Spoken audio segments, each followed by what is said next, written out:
The Finance Subcommittee of the City Council is comprised of 5 council members and considers any or all questions appropriate for the purpose of considering the budget, including the creation of new positions to the payroll, changes to the employee classification plan, or any matters pertaining to increasing the City of Framingham employee headcount. The following City Council Finance Subcommittee meeting coverage is brought to you by the Government Channel, a service of the City of Framingham.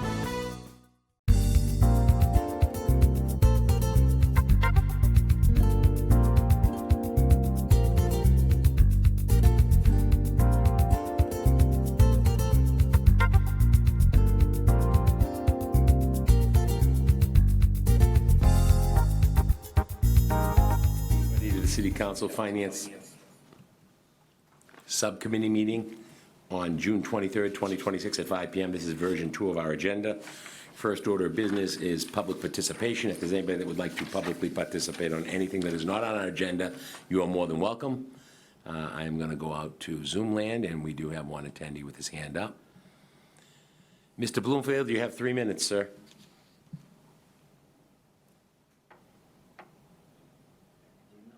And I won't start until you start, but 3 minutes. Jerry? Yes. Okay, you're up, sir. Mr. Chairman, yep, you can hear me, right? We can hear you, sir, yep. All right, great. How is everybody, okay?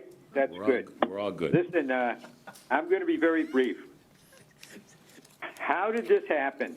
City Council, so smart, and so too the mayor, lost awareness of insufficient growth in revenue relative to expenses.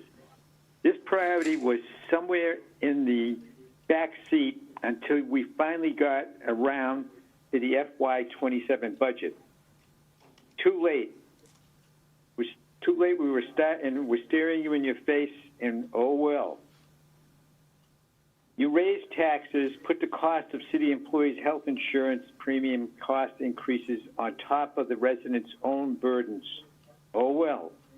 Left in place very generous CBA in place, adding to the budget crisis for years ahead. Oh well.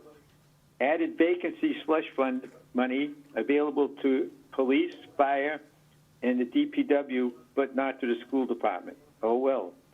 Did not adequately demonstrate city infrastructure requirements clearly to the residents. Oh, well, you better get on it. There are many other issues, concerns to be determined, causing more and more stress and anxiety. Oh, well. And lastly, are you committed, prepared to address all financial issues aggressively, starting immediately right after July 1st? FY87. Yes or no? Oh, well. Time will tell if you are or not willing, committed, or up to it. Then you should consider, if you're not up to it, to resigning for the overall benefit of the people of Framingham. This is the state of our Framingham, and unfortunately we have to deal with it. So I'm not happy to talk this way, but that's how many people in Framingham are feeling right now. And so you should know all this and deal with it appropriately, immediately, and therefore. Thank you and good night. Thank you, Mr. Bloomfield. We don't usually talk in between public participation, but I think you've heard of true commitment from this Finance Subcommittee now that we have a new CFO on board and somebody at the top, that you're going to see a lot more strategic planning and you're going to see a lot more meetings of the Finance Subcommittee. And we take this seriously, and we're going to start planning ahead, and so that we're being proactive instead of reactive. And I can guarantee you that's what's going to get done as long as I'm sitting here. So thank you for your comments. Donna Kilcoyne, author for Europe. 3 minutes, please. Hi. Actually, I was very glad to hear your comments just now, Councilor Adivani, because I really feel like that's what we need. We need a global plan. We need strategic plan. I, too, have faith in the new CFO. I think we're heading in the right direction. I think we need to give the resources to SIFOC for them to be able to move forward with putting together a strategic plan. And I also think the economic development group also needs to be supported in what they need to do.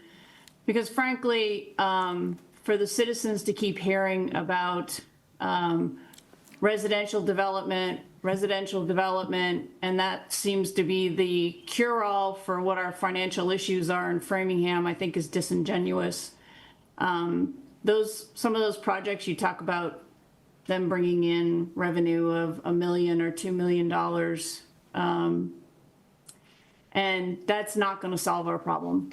So we need to stop pointing the fingers at individual developments, and we need to look at the larger picture.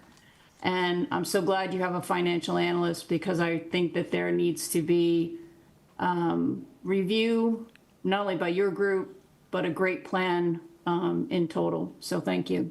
Thank you so much, and thank you for calling in. Next order of business is, we have minutes. Minutes of 5:27, minutes of 5:28, and minutes of 6/2/2026 as presented. So moved. Second. Got a motion by Counsel Stefanini, a second by Counsel Cannon. Any further discussion on those three sets of minutes? If not, all those in favor? Aye, 4-0. The others are pending. Thank you very much. Discussion, background corrected. Discussion with Sean Lutz and Lincoln Lynch regarding energy costs. Welcome, gentlemen. Why don't you sit up front? Chair, can I make? Oh, I'm sorry, absolutely. So I had, sorry, Sorry. I had asked, felt very loud, this to be on the agenda for discussion, because just looking at the budget, I mean, we're seeing energy cost increases anywhere from 5% to 50%. And so just wanted to try and understand both sort of where we are, where we've come from, and also where we're going. So I appreciate both of you being here today to have this conversation. And I appreciate you asking for it to be on the agenda, because it's, we need to be more proactive in this department. And I reached out to Mr. Lutz, we'll get to that a bit later, but, you know, whatever any of us can do to help, it's time for us to save wherever we can save. So welcome, and the floor is yours. Well, thank you for the invitation. Link and I were here to, as you mentioned, provide an update on municipal energy budgets and municipal energy performance. So as an intro to the discussion, we figured we'd go through some slides covering some of the more recent updates. And so I'm not going to get as much into detail on historical energy performance. We did a presentation with the Environment and Sustainability Subcommittee on May 6th, but we have some of those slides as backup in case there are questions there, and we might skip to a couple of those just to highlight a few things. So just to start, we're showing the FY25, 26, and 27 budgets for energy. The total increase moving from FY26 to 27 being about 20%, compared to a 10% increase from FY25 to this fiscal year. So, you know, there's significant activity in any given year as to, you know, what can influence energy costs across an individual building or a whole portfolio. We wanted to call attention to a couple of key things, a few leading reasons for the increase in cost that we're seeing. So first is a change to our electric and gas supply rates that apply both to municipal and school accounts. And then in addition, we wanted to highlight changes to building energy consumption this year. Next slide. So, as you can see here, these are the electric and gas rates for our prior and current supply contracts. On the left-hand side, our last contract with EDF Energy spanned from December 2021 to 24. That was about 9 cents per kilowatt hour, reflecting more favorable market conditions that we were able to lock in at that time. Our current contract spans from December 2024, it ends in December 2027 at 12.73 cents per kilowatt hour. And we've also had a few change in law provisions that have brought the price down and up over that time relating to changes in state law that impact the price of energy. On the gas side, we had our last contract was for 0.526, or essentially 52 cents per therm, from November 2022 to May 2025. Our current contract with Sprague from May 2025 to April 27 is 85.94 cents per therm. So obviously these are pretty significant increases on the supply side, which represents a pretty large portion of, you know, our utility bills. For electricity, that's about a 50% increase. For gas, it's about a 60% increase. And so just to show you on the next slide what that looks like, these tables and the charts essentially show using the same FY 2026 usage, applying our fiscal year 25 rates and our FY 26 rates. And so just with the same usage, it's about a $612,000 increase in energy costs. And so, you can see that broken down by electricity and gas. And so the increase is also, you can see the increase in cost based on the usage. So that's 18% for electricity and 57%. So that's kind of more of an exercise just to demonstrate that difference. Next slide. However, that being said, so, that is a very significant increase in cost that we're experiencing.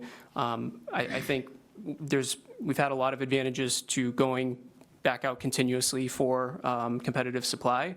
So even with the increase that we're seeing, compared to basic service, we're still saving pretty significantly. So this is showing from August 2025 to May 2026. In terms of our net savings, we have achieved $406,283 over that time period. And I think, like I said, one of the major factors there is just kind of at the time the contracts were secured, there's going to be changes in energy markets that are going to influence, our basic service price or our competitive supply price. So next slide.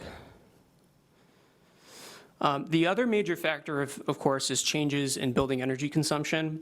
And, this was one of the toughest winters we've had in a long time. Looking at reports, it's the coldest winter we've had since 1994.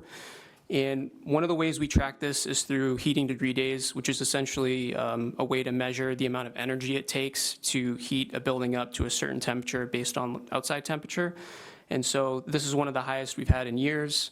And you can see that really reflected in our February natural gas consumption, going up 18% in 2025 and then another 10% in 2026. It really kind of mirrors, the graph you could see of increasing heating degree days over the last 3 fiscal years. And then just to give some perspective of overall energy consumption, so that chart shows the breakdown of electricity and natural gas as part of our total energy consumption for buildings. In FY26, we had approximately a 5% increase in total energy consumption. And I think, a lot of that can be attributed to, the tougher winter that we've had this year. And in fact, kind of the shape of the increase going up by the last 3 fiscal years kind of mirrors the increase we've seen in heating degree days. And so just to kind of give some recent perspective there, and then if you go to the next slide. So we have some additional information at the back of the presentation. If we could skip a couple more, and then one more. So we wanted to highlight, a couple of success stories. I think, as you look across the portfolio, there's definitely a lot of them. But to give a couple of examples of, different approaches to achieving long-term efficiency gains. The first is the Memorial Building. There's been a lot of improvements to this facility, whether it's the heat pumps that were installed back in 2012 to, more recent improvements with insulation and weatherization, adding heat pumps to serve other meeting spaces. We've been able to achieve really significant gains in energy efficiency to the tune of around 30% since our baseline year. And then on the next slide, the schools have been, amazing partners in the work that they, have done independently, but also things we've coordinated on through green communities, other state grant programs. One example, kind of from a different perspective, the last one was retrofitting an existing facility. As you know, moving from the old Fuller Middle School to the new Fuller Middle School resulted in a lot of improvements, but one of them being energy performance. The new school has a slightly smaller footprint than the older school, but it performs amazingly well. You can see the significant reduction, around 60% in total energy consumption going from the old school to the new school. So we wanted to give a couple examples, and happy to dive further into the details of like overall historical performance. But that's kind of the context we wanted to provide on the recent energy cost increases. And happy to take any questions. Before I open it up, I reached out to you, what that call I got, because whenever I hear we can save money, that's always important. And have you been able, can you explain to us what that was all about? You said it was about metering or some type of credits, and what was that all about? Yeah, so currently the city it contracts for net metering credits, which have essentially the capacity to reduce our utility costs. So typically, it's a contract where we get like a 10% or 15% discount. We have one of those currently, and we're also evaluating a similar agreement where we could, get a discount off of a larger number of municipal and school utility bills. So that's something that we're looking at now. Yeah, and that's what I called you about, right? Because a constituent called me. But they made it sound like it was being held up in the city solicitor's office. But because if you have any problems, feel free to reach out to us or the mayor. But, if we can save a few $100,000, it's a lot of money, especially the way things are right now. So any help you need from the city council or finance subcommittee or the mayor's an open door. So happy to help. So I just wanted to put that out there. So, No, much appreciated. I mean, I called you. The guy called me, I called you. I knew who to call. I called you. Yeah, no, we've been working very closely Ask him to explain it. as of, we just met recently on that regarding those agreements. So definitely, it's a priority for us. We're very interested in advancing something, so. Can you explain it just a little bit more, because council can't ask me. And Yeah, I don't know what you guys. This isn't my wheelhouse. I had got a call about some type of energy savings, so I reached out to Sean. Sure. So typically, the way it works, you have a large solar farm, and this is actually kind of similar to what we discussed with the aggregation a little bit for the large scale projects. But you'll have a large solar farm that produces a lot of solar energy. It's selling that energy back to the grid because it doesn't have on-site buildings that can use that. So what happens is it generates net metering credits, which is essentially discounts that can show up on the bill. And so the way an agreement with the city would work is we agree to purchase a certain amount of credits from a solar farm. We pay an amount less that equates to a discount on what we would have paid for our utility bill. So it's like a guaranteed, discount, usually on the order of 10% for the energy that we buy through a net metering project. Aren't we already doing that, though? Yes, so we are doing that. Off the top of my head, I can't remember what the capacity of that system is that we're buying. We had one expire a couple years ago because they're just duration agreements. We have an active one, and this would kind of be another net metering credit agreement to supplement. So I have some questions, Mr. Chairman. Absolutely, you're up. Thank you, and thanks for the presentation. You guys are both here. Does the school and does the school department and the city undertake an effort to evaluate energy providers, or are you just, Mr. Lynch, here as a courtesy? I think I'm here as just a courtesy, Okay, that's but fine. yeah. So help me understand then where, because we're talking about energy procurement, but no one from the municipal procurement department is here. So where does Mr. Lutz's role begin and end, and where does municipal procurement take over? Through you, Mr. Chair. So typically with the contract that they're referring to that they just procured, it's usually with a consultant that actually does it in the procurement office. In my experience, and we did this in Nantucket, procurement office was never involved because it's procured under, I believe it's 25A, and it allows, I think if I'm remembering correctly, and it's a spot price that they go out and get, and then you enter into the contract almost immediately. So we're not typically involved in that. It's usually with in this case with Sean, in our case, in my previous experience, it was with an energy office that we had that managed all of that. We were not typically ever involved in it. This seems to be a really good business for energy brokers, particularly over the last decade. What used to be hyper-competitive, it seems to be more margin in for these brokers. Am I correct the last time we discussed this, which wasn't all that long ago, probably since this contract was entered into, that we have been using the same broker for at least the entirety of the time we've been a city? Why not revisit that piece of it?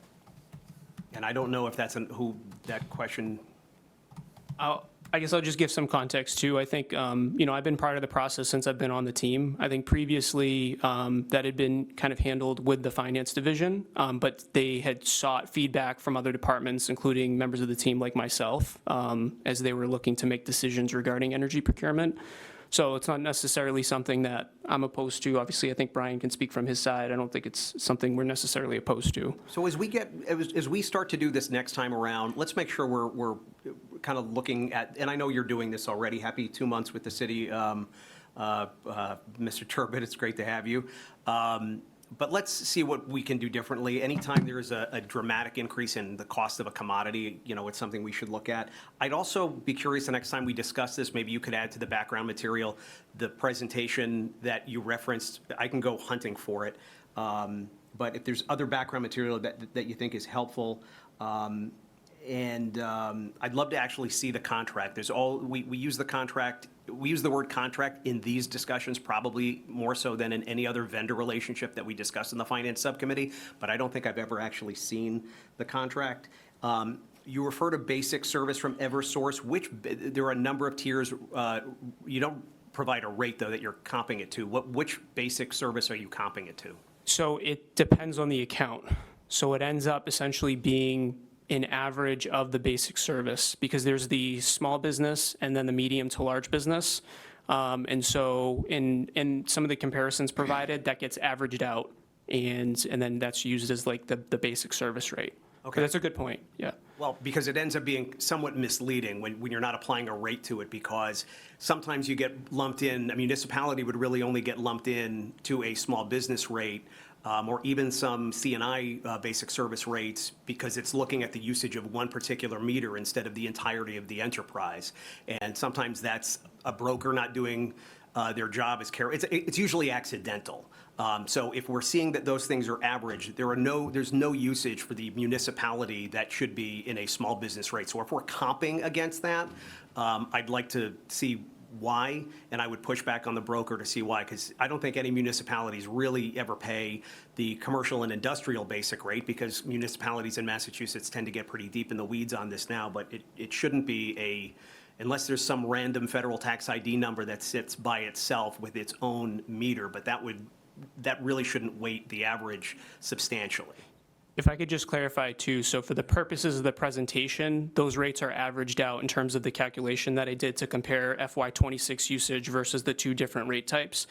As I understand, as it applies to our electric and gas accounts, the rates are defined by like characteristics of usage at each site. So we do have some sites that might be under the small business rate, but then like a large portion of them, particularly like the schools, are going to be on the larger utility rates. So then that influences which of the basic service rates would apply for comparison at each building.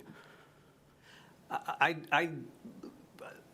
think as time goes on, we should drill deeper into our energy procurement, because nothing within the city of Framingham that's attached to the municipality should be anywhere near a small business rate. I can see how it gets averaged against that, because it allows the broker to say, look, I'm saving you so much more money based on this usage. This usage is typically applied to a small business rate, but we're a municipality. We wouldn't default to a municipal rate. I think you're doing a great job, and I think sometimes there's a subject matter expertise, but then there's also a procurement expertise, and I think now's a good time to probably look at both of those things.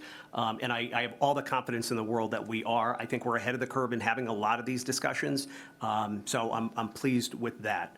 And that's all I have for now, Mr. Chairman. Thank you. Thanks, gentlemen. Thank you very much. Councilor Stefanini. I just want to really quickly, Councilor Cannon, the background slides that were referenced that went to the Environmental and Sustainability Subcommittee are in this presentation. Sean included them. They're slides 9 through 18. Oh, that's the entire presentation? That was what was presented. Is that not what? That's the majority. We took out a subset just in case there were questions that we wanted to go through, but I'd be happy to share, obviously, the I could full find them, slide just set. more for Yeah. next time. If you refer to background material, it just saves and then we end up searching for it, and I may miss something, really smart that you say, and then I ask a dumb question because I missed, so, but I appreciate it. Thank you. All right, back to you, Councilor Stefanini. Thank you, Mr. Chairman. I want to follow up on Councilor Cannon. Just a couple of basic questions. Who is in charge? Who's accountable in our municipality for our energy decision-making? Is that you? Is that a bunch of people? Do you advise people? I mean, who's making the procurement decisions? Who's making the management decisions relative to energy? I think so. The answer to that's kind of evolved over time. I think as different members have left, the city, I think there's been different approaches to that. I think, definitely looking forward to working closely with Brian and team to, kind of navigate that. But I can say that in any case, since I've been here, I've been part of that equation, whether it's like energy contracting, I would say from definitely a project standpoint and evaluating like municipal energy performance from like a kilowatt hour and therm basis, like I've always been the lead on that and working with the schools and other departments as well. Does that mean you're aggregating all of, we have so many buildings and so many pieces. Are we evaluating on a building-by-building basis? Are you managing all of the contracts? I'm trying to figure out, It's got to be somebody. It's somebody. you and Who is Jimmy it? P. or you must work with somebody. That's what we're trying to get. I don't care what it was done in the past, but today, as we sit here today, who works and who makes the decisions on where we buy, what we buy, and what's going on? Pretty simple question. Yeah, I would say energy contracting lies with the finance division with support, from other members of the team. Okay. so the finance division is dealing with all energy contracts, schools, police, everybody? Through you, Mr. Chair, if it's our sole responsibility, then yes, we would be working through and getting those bids and making the decision on that for the entirety of the operation. So I'm not, I mean, I know you're relatively new. Is it your responsibility or is it somebody else? I mean, I'm just trying to figure out, do we do this, when we figure out a school, do we do each school separately in terms of their relationship? Do we do it together? And if we do it together, who is it that's making these decisions? Who's negotiating? The point Mr. Cannon was making, who's negotiating those deals and who is the ultimate decision maker? So it's not the schools and the municipality, it's we're doing it all together? So, yeah, the usage information would be aggregated and put out, and typically this would be handled, in my experience, through the broker who would go out to the market, solicit bids based on the anticipated expected usage over the time frame that you're going to have, and these bids usually last for a maximum of 24 hours before they expire. So in my past experience, where I'm from before, the town manager had the authority to sign the contracts, and they would sign them within minutes of getting the agreements because they fluctuate and change so fast. And so this one was entered into, and I'm sorry I don't have all the information on this, obviously before I got here, so I'll go back and see how we performed it and report back to the subcommittee, because I don't know the exact process that we used. I know that we do have a broker that we deal with. However, typically the broker goes out into the market, knows all of the potential individuals or firms that we could partner with in this type of activity, and then brings it back and advises on which one is the best, and then does an analysis, presents it, and we have a limited time to say yes or no and go back to the market. And since I believe under the charter, the mayor has the authority to bind the city to the contracts, or the COO, one of those two would be the ones to sign it based on a review and a decision-making. But these happen very quickly because of the complexities and the fluctuations in the market. They're not something that we have a long time typically to review once they get them back and present them to us. I understand that. I was asking the question because one of the points that Sean made, I think, is interesting, looking at that first couple of slides, is just how dramatically our energy costs have changed in a short period of time. And listening to Mr. Cannon, it seems like someone needs to be the person accountable for feeding this. The mayor can sign the contract, you can authorize it, but you and the mayor aren't sitting there looking at utility rates and figuring out what this is. It would be helpful to know who is responsible for the management and procurement, and if that's this new, one of the things I know you're thinking about, Mr. Mayor, is this new position the charter set up, and thinking about it. Maybe this is a role, given the expertise that is there. I would just, as energy costs have gone from a non-issue to a $6 million issue, it would seem to me that having somebody accountable to report to you that could figure that out, could do that, would be smart. And Lincoln, just so you're not just a paperweight here today, because you're a lot more than a paperweight, if I'm listening to this conversation, the schools basically listen to the municipality on procurement of energy and how that's managed? Yes? So in the past, it's been the former CFO working with the broker from, is it Pell or Fell Energy? Yeah. So they work together, but they have included myself and Sean. So we talk about usage, we talk about rates. The broker will get in contact with all of us and say, here are the rates, this is what we're looking at, and then they advise we should either sign into a contract immediately or wait for the market a little bit. So it has been a group effort, but I think ultimately, in the past, the CFO has made the decision and moved forward with the contract. So when you buy power for a school, Yeah. it's coming through that contract? Absolutely is, yep. Okay. Because they use all of our buildings, but I'm part of the discussion. That helped me understand. I hope it helped others understand. Thanks. Council Cannon. Thank you. This has been a helpful discussion. Thank you. How do we pay Fell Energy? How do they make money?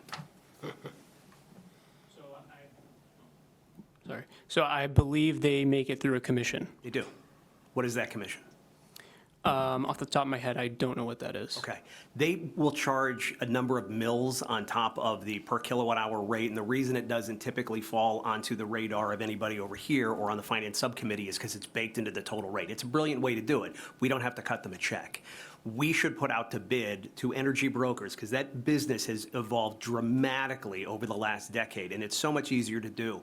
And yes, it used to be very much tied to a very volatile spot market. Now, for the type of usage and the load that we have, we probably have more clout and don't have to be held hostage to the spot market as much as we probably had to in the past. So it's worth exploring, but I would make sure that we have a competitive broker relationship. And I want to know exactly, I want everybody here, whenever we talk about energy, I want to know all the people that have to make money along the way, because ultimately it's the city of Framingham, the taxpayer, that's doing it. And that is not a question that I would wager, through no one's fault, that we've ever asked. But it's a business built on mils and tenths of a percent and basis points, really, really small numbers, and they make a huge impact. So I'd like the answer to that question at some point, how the broker, and what they made through their relationship with the city of Framingham for the lifetime of the relationship. More so because I want everyone here exposed to that number, so it's another thing that we're keeping track of. That's all I have. Thank you, Mr. Chairman. Council Stephanie, your hand was up. So I want to switch gears. Could we get a little update while you're here, Sean, on geothermal in terms of, not the project, but in terms of the context of how is it doing financially? Does it make sense for us as a community to look at additional buildings? I know the mayor's talked about the memorial building, the new parking garage. They're talking about it at the new courthouse. Is that something that has proven out that is cost-effective for us to start to think about expanding? I mean, you speak. Yeah. So I think, we're really starting to get some good data in from the pilot project. When they first, essentially, we lost the first winter because that's actually when the conversion happened. So we were moving at the Fire Station 5, which is one of the participating facilities in the pilot project. We moved from an existing partial heat pump, partial natural gas system to full geothermal system, including air conditioning for spaces that previously were not air conditioned. So that kind of impacts the analysis. I think even that being said, looking at some of the initial energy performance for that facility, total energy consumption is down approximately 27% compared to 2025, even with the situation that we, rising energy consumption during the winter months. I think it's really proven out that way. I mean, of course, the nice thing with geothermal is you're pulling steady 55 degrees underground. You're not, that winter shock isn't really impacting as much. And also from a demand perspective, it's really nice for that reason. So I think it's been really good there. And we have studied looking at geothermal for the memorial building, for the police department headquarters. Both of these buildings have aging HVAC equipment and infrastructure, and so I think it was a good opportunity as we were looking at the GEO project. Is this something that we could look at in other parts of the community? So we have started, we've looked at that. We've worked with the UMass Clean Energy Extension. We've done a thermal engineering study through the Department of Energy Resources Technical Assistance Grant Program. And then finally, I'll say we're working on phase 2 of expanding the pilot project. And as part of that, part of the scope is looking at other areas in the community more broadly. Where could there be other kind of starts of geothermal networks? So that'll be coming later as we move forward with the expansion project for the pilot. So I think we're heartened by what we're seeing so far, yeah. Well, I'll be interested in seeing that as you move forward. The last question for you is, I know when you first arrived in Framingham, I think it was Amoresco you did a study with them of potential solar projects in the area, and a lot of them were looking at canopies or other things. And I know the school department has done some of that. Are those, forget about the environmental component of it, from a cost effectiveness standpoint, do those prove true in terms of what they've done? And if so, what are our plans and how do we do more of them? Yeah, so I think so. The great thing about our existing solar projects is that, they're power purchase agreements, there was no upfront capital cost, and the rates that we negotiated at the time, they're locked in for the full 20-25 years of those agreements. So we're paying, it's actually similar to the net metering credits in that way. We're paying a certain amount for those credits, and I guess our savings are going to vary based on what happens with Eversource pricing. I think as we look forward, we are, in discussion with the mayor, we are looking at additional facilities to add solar. Some of my priorities include the DPW headquarters, as well as, there's ongoing design of the Farley building for solar and battery storage. So I think those are kind of immediate priorities. And beyond that, of course, as new roofs become available, we're building in the infrastructure necessary to support the solar projects, but then trying to get those lined up. And I work very closely with Jim, with Lincoln and team, the schools, to try to get things in order. Thank you. Can I ask a follow-up question? Follow-up, Councilor Cannon. This is a helpful discussion, thank you. The last batch of solar projects were done through PPAs. I don't remember how we did it at the time, and it's not worth dwelling on that, but I'm hopeful that when we look at other ones, we're going to run the numbers. Does it make sense to do a PPA? Does it make sense to spend the money up front and have the long-term upside for the city and the taxpayer? Do you have any feelings there? Is that not a good way to do it, which is fine, just... Yeah, I think, there was a federal tax credit that is now, it's now expiring. I think we're looking to try to take advantage of that for some of our immediate priorities. A PPA allows us to be nimble in doing that because we don't have to source that capital funding. But I think beyond that, with the tax credit gone, it changes the economics a little bit of how to finance the systems. I think PPAs can still provide strong value if they're, obviously project costs are going to vary, but these can be upwards $1 million, $2 million potentially for some of these projects. So I think we'll have those discussions. We'll try to get comparisons of like if we were to do this PPA versus owning it outright. And then kind of, along with other capital requests, try to see what makes sense to phase in. But it may be a mix. It might, I think probably that's what's going to make sense. Yeah, I think you're right. I think it will be a mix. And I think as long as we're doing the math and we know what the numbers are going into it, PPA is really attractive sometimes for this committee because, hey, you're not asking us for money, but we're sacrificing a long-term gain for a for-profit entity that's going to make all the money off of our solar usage. And as a municipality with a couple of dollars in the checkbook and access to favorable borrowing conditions and an EDC that has the ability to bond, I don't know if it would even apply, but you guys are in the room, so there we go. I just hope we're having a very thorough and thoughtful conversation on the economics attached to it. Some PPAs are typically what residents do because it's a really big check to write otherwise. But a municipality has different economics attached to it. And I know there's been a resistance in the past by some who are probably not here any longer to look at the total lifetime investment of owning it outright. I don't know what the answer is, but as long as we're all on the same page about those numbers when the time comes. And do you have thoughts? Are we looking at doing more canopies or are we more roof focused? So we've looked at canopies as well. I think actually that was part of an earlier question that I didn't answer. Apologies. Canopies are great for the reason that, you put them over a parking lot as long as there's no other planned uses in the future. That's a great way to provide shade, everything, but they are also more expensive. So I think as we look at roof projects, those are kind of priority in terms of like lowest cost systems, going to provide the best bang for the buck. But also as we do stormwater and paving projects, like try to align, that's actually what we did at Brophy. There was a stormwater and paving request at Brophy, and we wanted to align the solar PV system so we can install it, minimize costs while that was being done. I'm hopeful we can find some ways to avoid doing canopies, particularly at our schools. Actually, anywhere the public is going to park under them, they can be really scary in New England. You got melting ice, you got, elderly people, you got little kids with, falling. I mean, it's perhaps not ideal. Maybe the technology has come a better way, but I remember this was an issue that is still talked about. I think it's at Fuller. Is Fuller our last one? It sounds great on paper, but from a usage perspective, it's like, I don't know. Let's just give that some thought. That's, I hope, all I have for the 5th time, Mr. Chairman. Thank you so much. Anybody else? Thank you, guys. I have a thought. Councilor Malik. So 2 things. One, I just want to offer that I love being able to park in the shade in New England under solar panel. I just think about, like, I'll go to REI in part just because I can park in the shade in the summer.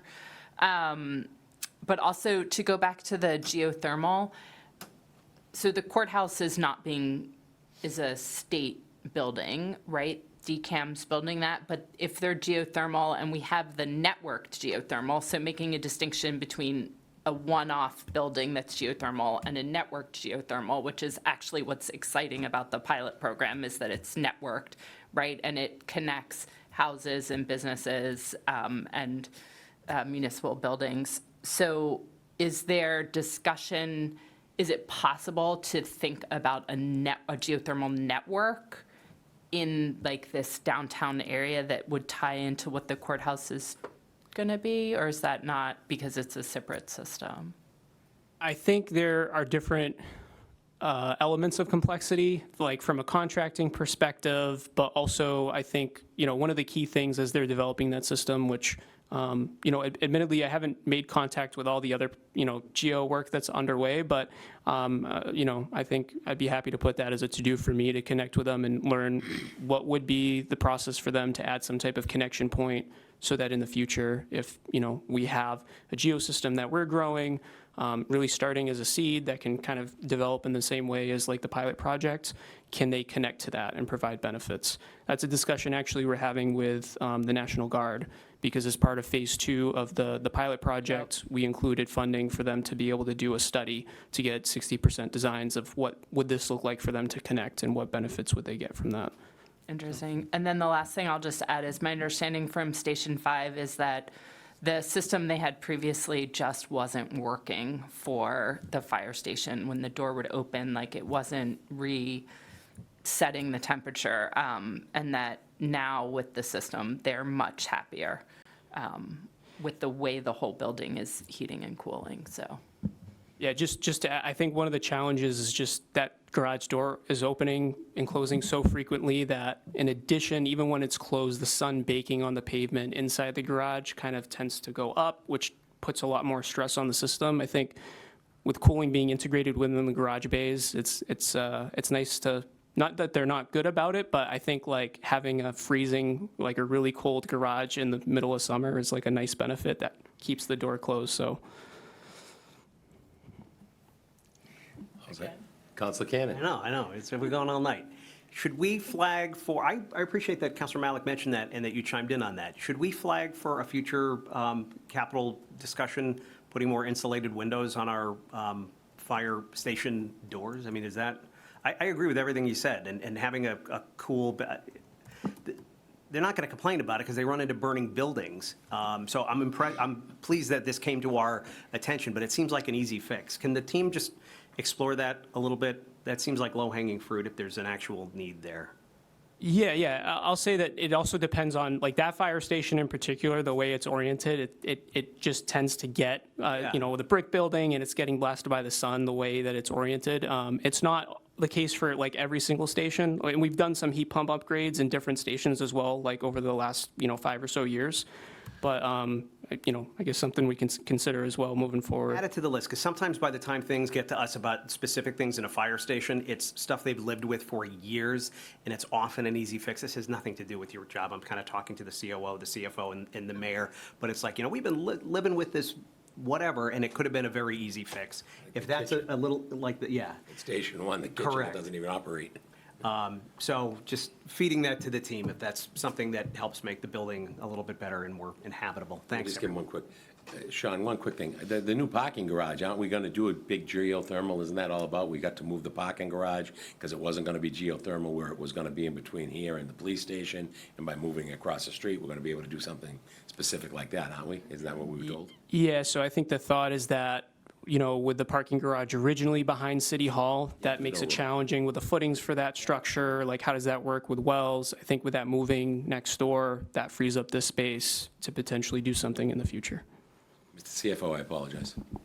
No, thank you. Through you, Mr. Chair. So just to Councillor Cannon's question, baked into the agreement that we have for the rate, there's a .003 per kilowatt hour commission to Fells, and then a .03 per therm, baked into both of those contractual agreements. I don't know the exact amount because it's based on usage. We can go back after this year is over and calculate that, but that's the per kilowatt hour and per therm commission. I am delighted, by the way. This would have been, I'm still going to be in the habit of like making notes. I asked for this on this date and have to remind. Thank you for looking that up so quickly and having the answer. On the surface, it looks a little high. There may be a way to sharpen that pencil. I know you're already on top of it, but I appreciate the live follow-up. Thanks. I think we're all moving in the right direction. This was a challenge to me sitting here. I'm going to be honest with you. I loved my old job. I'm not going to lie to you. This is a whole different challenge. I'm learning. I want to learn more. And that's why I reached out to Mr. Lutz when I got a phone call. I knew who to call. I called you. You're the expert. I had a problem with the charging station on a couple properties. I called Mr. Lutz. He sent me the information. We got it done. So, at least we know who to call. And then I reach out to Mr. Stute as well. So I'll give Larry some credit in the back there also. So thank you, and thank you for being here. We have one more person that would like to comment online. Donna Kilcoyne-Orthifer, I believe you had your hand up again. I did. Can you hear me? Yep. I have to say I'm excited about the solar.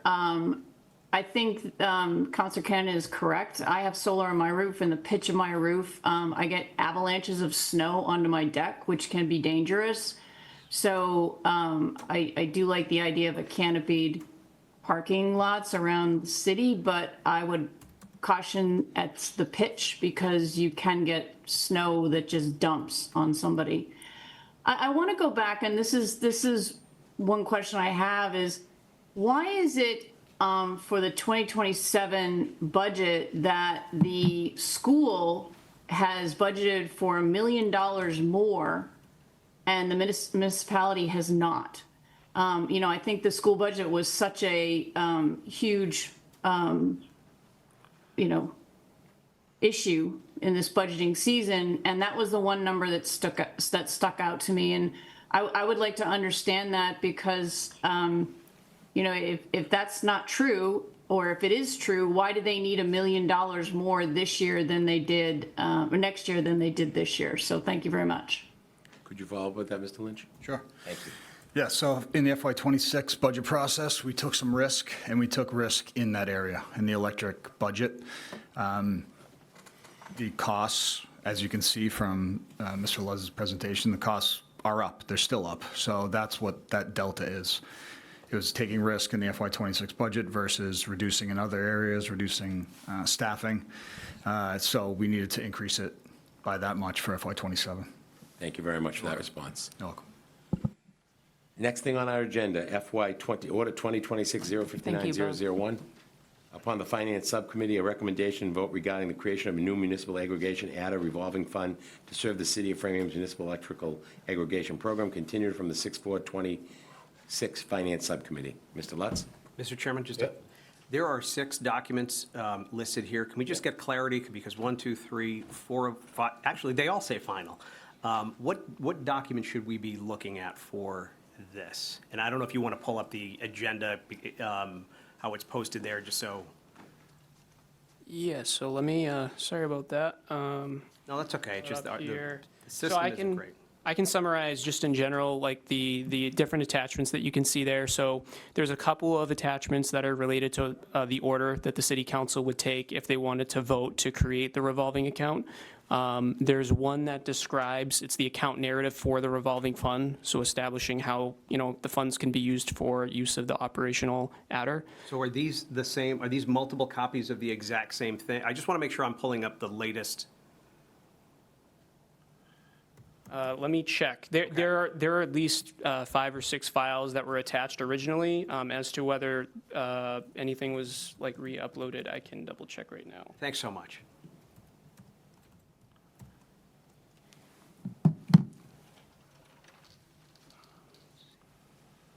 Okay.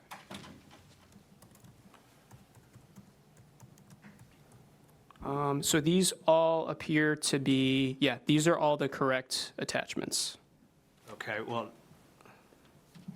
So I'm happy to kind of go through. unique documents? I thought, okay, all right, thank you for clarifying.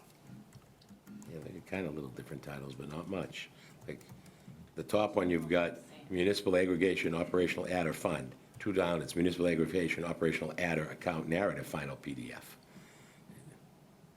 Okay, So one is the proposed order. So the 4th attachment here is the proposed order. The one after that is the proposed vote. I had those as separate documents that I received from the city solicitor. They look the same. What's that? Says No, they look go the ahead. same. This is where we get confused. Listen, it's confusing enough for a guy like me up here, but all the stuff and the different, poor Ms. Kelly gets enough stuff, and usually it's at the 11th hour, on the 11th day, and it gets posted.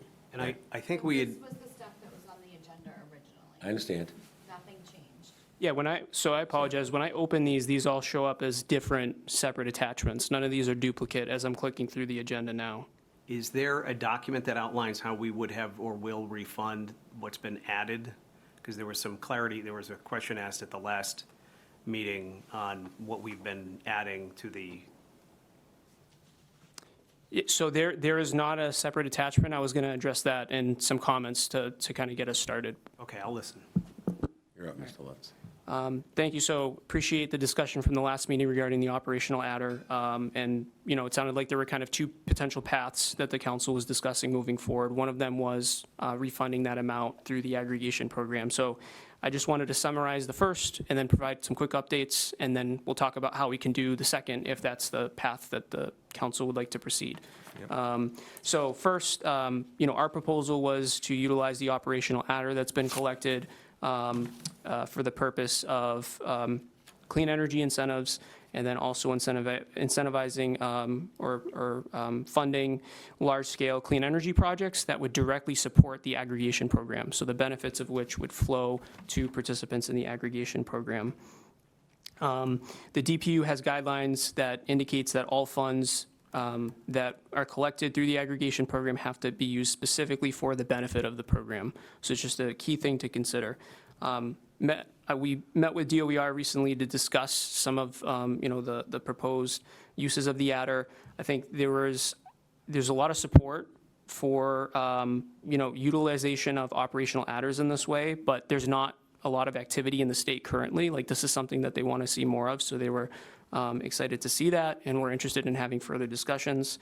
I think since the last meeting, the mayor and I have had a chance to connect, and we've talked about some of the concerns that were brought up. I think in particular, there was an interest in having stronger internal controls regarding what was highlighted in the account narrative. And so I think some of what we talked about was fleshing out the specific definitions of project types in the account narrative, so it would list exactly what would be eligible for an incentive for local clean energy incentives. And then in addition, we had talked about including in the account narrative, like the requirement to have a governing policy for any incentive program that would be developed. So that would include provisions on incentive eligibility, review criteria, and how the application process would work. So for example, that could establish maximum incentive values per participant and per property, Also, the duration of time that participants would have to be in the program in order to be eligible to get an incentive. So having those details worked out.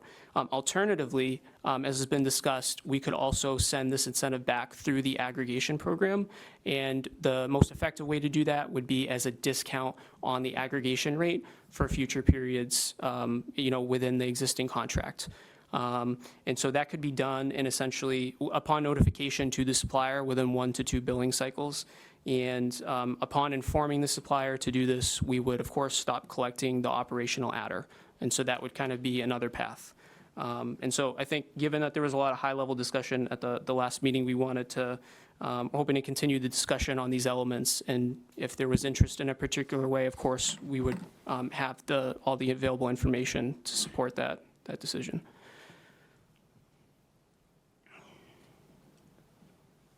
Council Cannon. So I'm uncomfortable with the fact that we've been basically taxing participants in this program without real notice.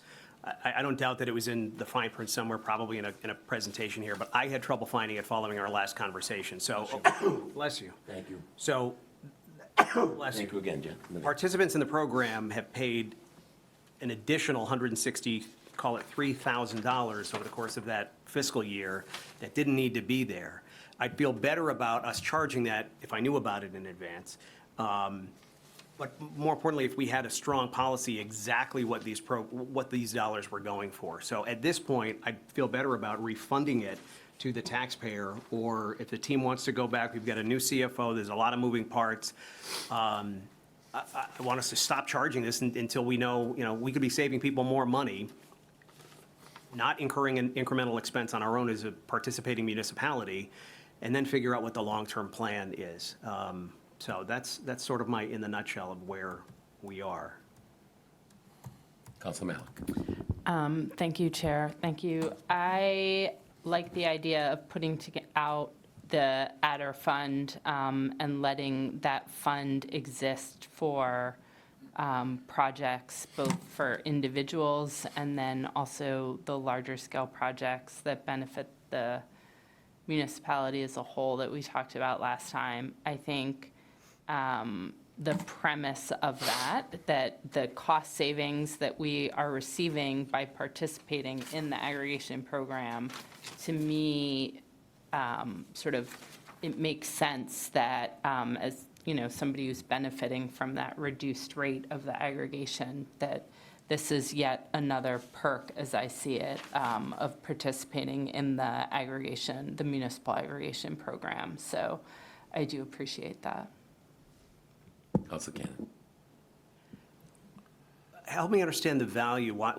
The individual piece, I didn't think was still part of the mix. So participants in the program are going to pay for individuals to have an individual project.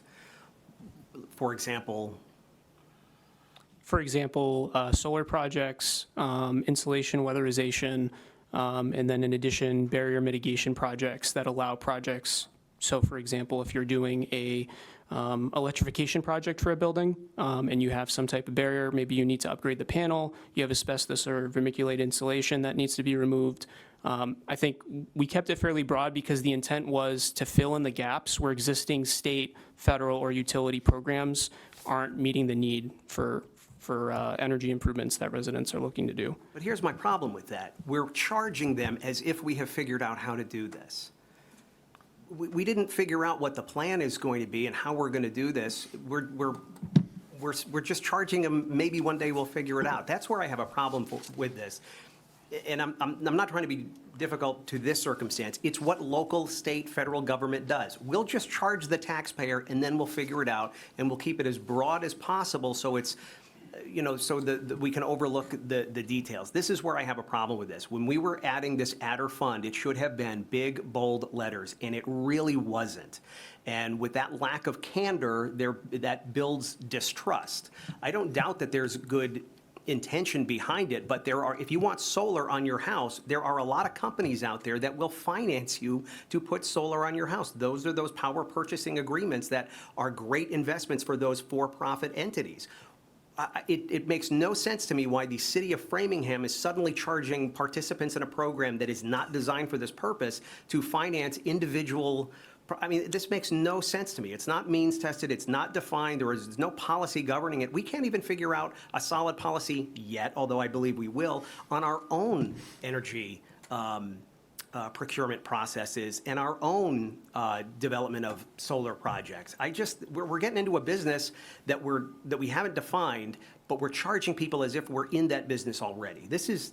We should pause this and allow the team to regroup, figure out what makes the most sense, decide on what the path is, and then when it makes sense, have a public discussion and decide if we should start charging people this tax that they're unknowingly paying currently when they participate in this program.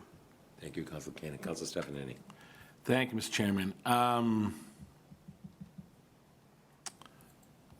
I think, Councilor Cannon, you make some very good points in terms of lack of understanding and process and how we do that. That said, I think there's some, as Councilor Malik said, I think there's some benefits that can inure to folks. I think we need to think about, just like we do CDGB or CPC, how we have some clear guidelines and programs.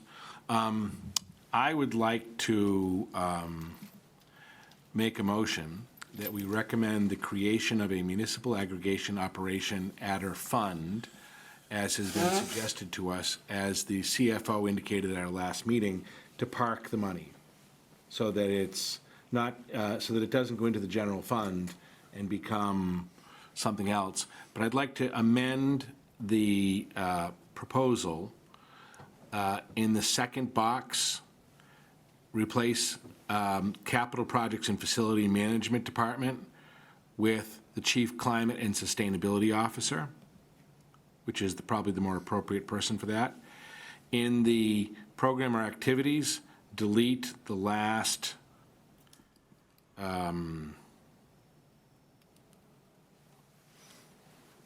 everything after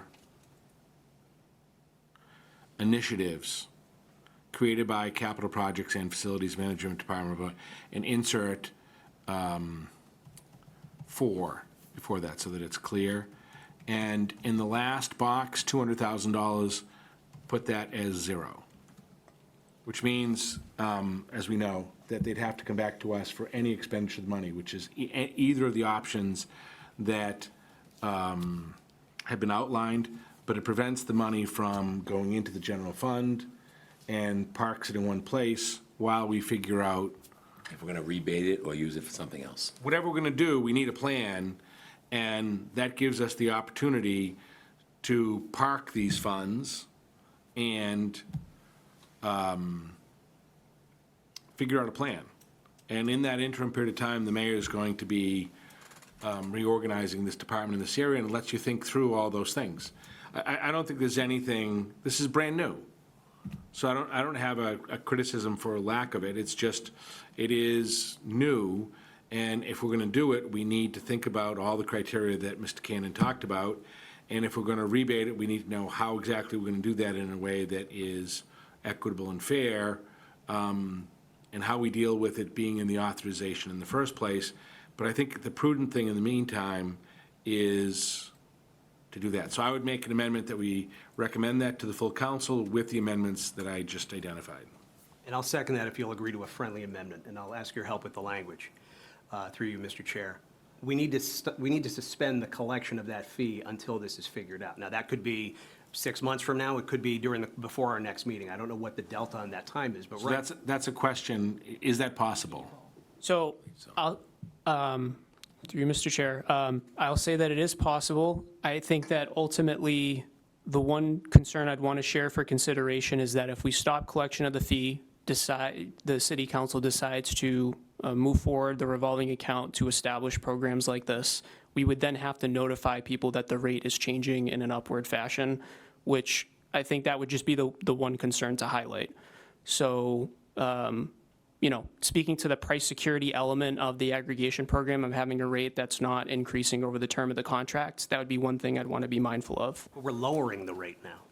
Correct, but I'm saying if we stop collection, change the rate, but then the vote is at a later date to add it back during the term of the contract, So just to kind of throw that I out there. appreciate that. Yeah. I would say that that's an opportunity for the city to make sure that we're delivering value sufficient to understand that incremental increase in cost, even though there was not that concern when we started charging people this fee without really notifying them in a transparent way. So I'm comfortable with having to go back to them.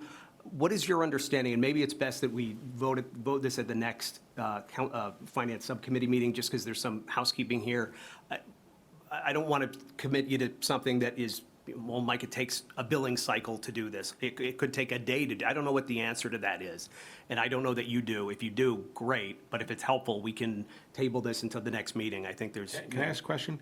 When does our current agreement, aggregation agreement, expire? March 2027. March 2027. Okay, so So that's. we're going to be going out to bid soon for new rates.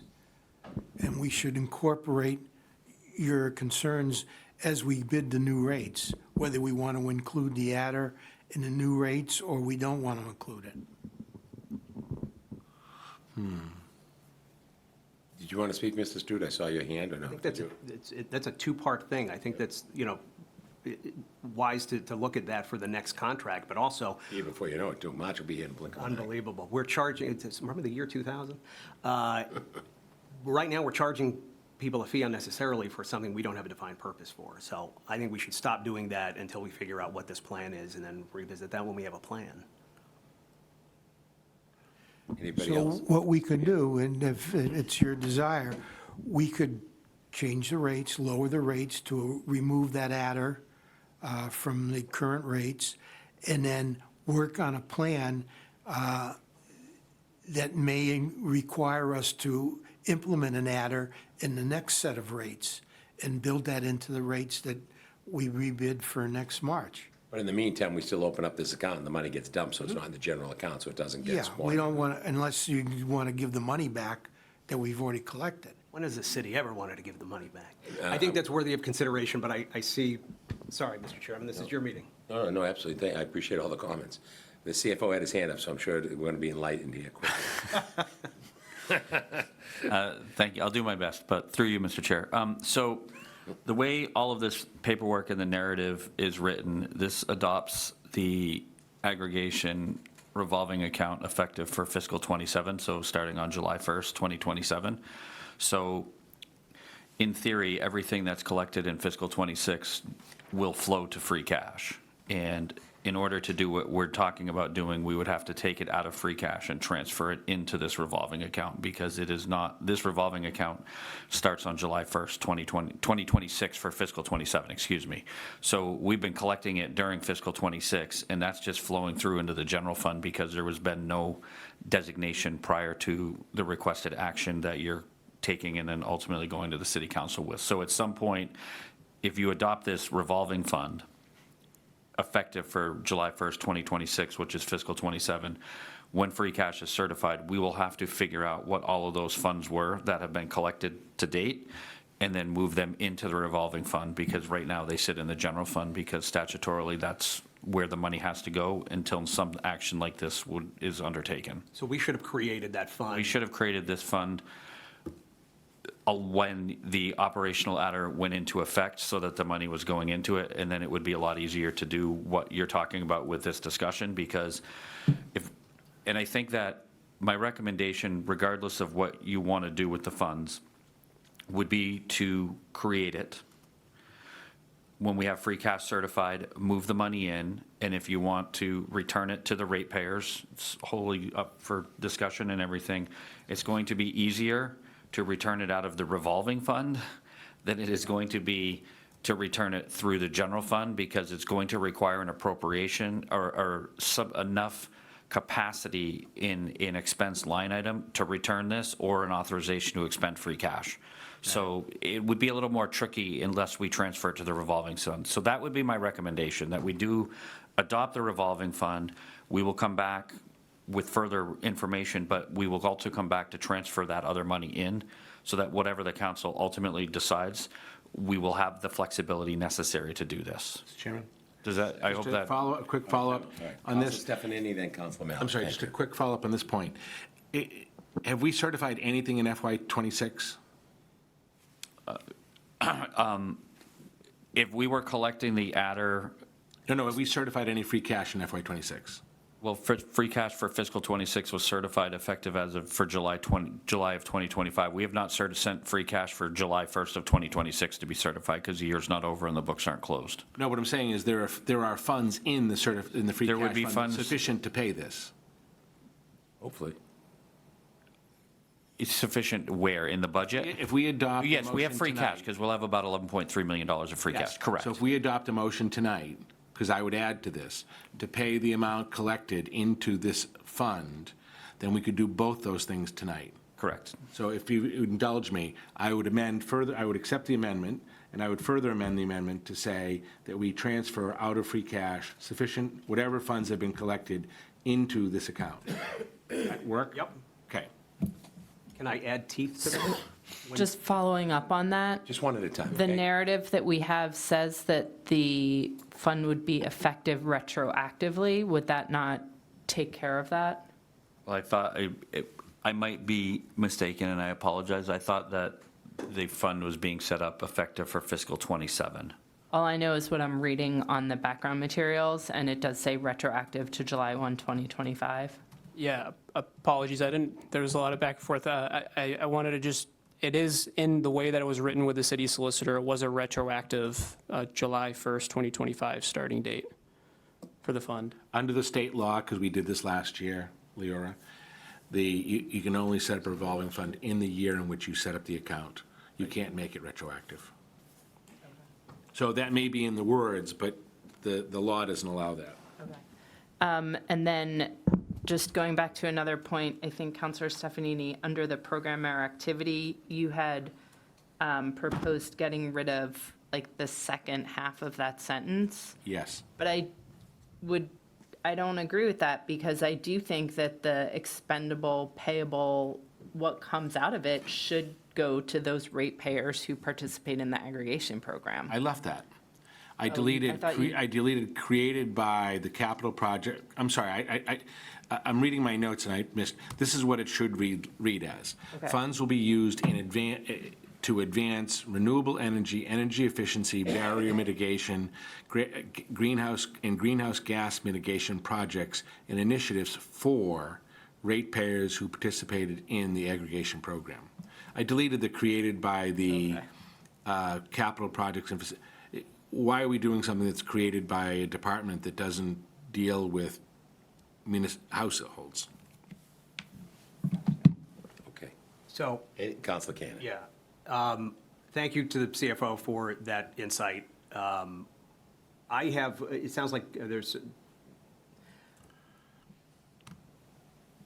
I'm wondering if we vote on this at the next meeting with the full clarity of how quickly we can stop the collection of that, and then perhaps have some further discussion on where the committee is on, just as a practice and a purpose, are we going to be setting up these dollars to go for individual projects? I mean, if suddenly we're talking about energy savings for seniors, I mean, if this is a very specific purpose, I mean, I think there's probably an appetite for this. But if it's just handing out free solar when, you know, when the marketplace could probably fill that need, I don't know if that's as well thought out as it should be.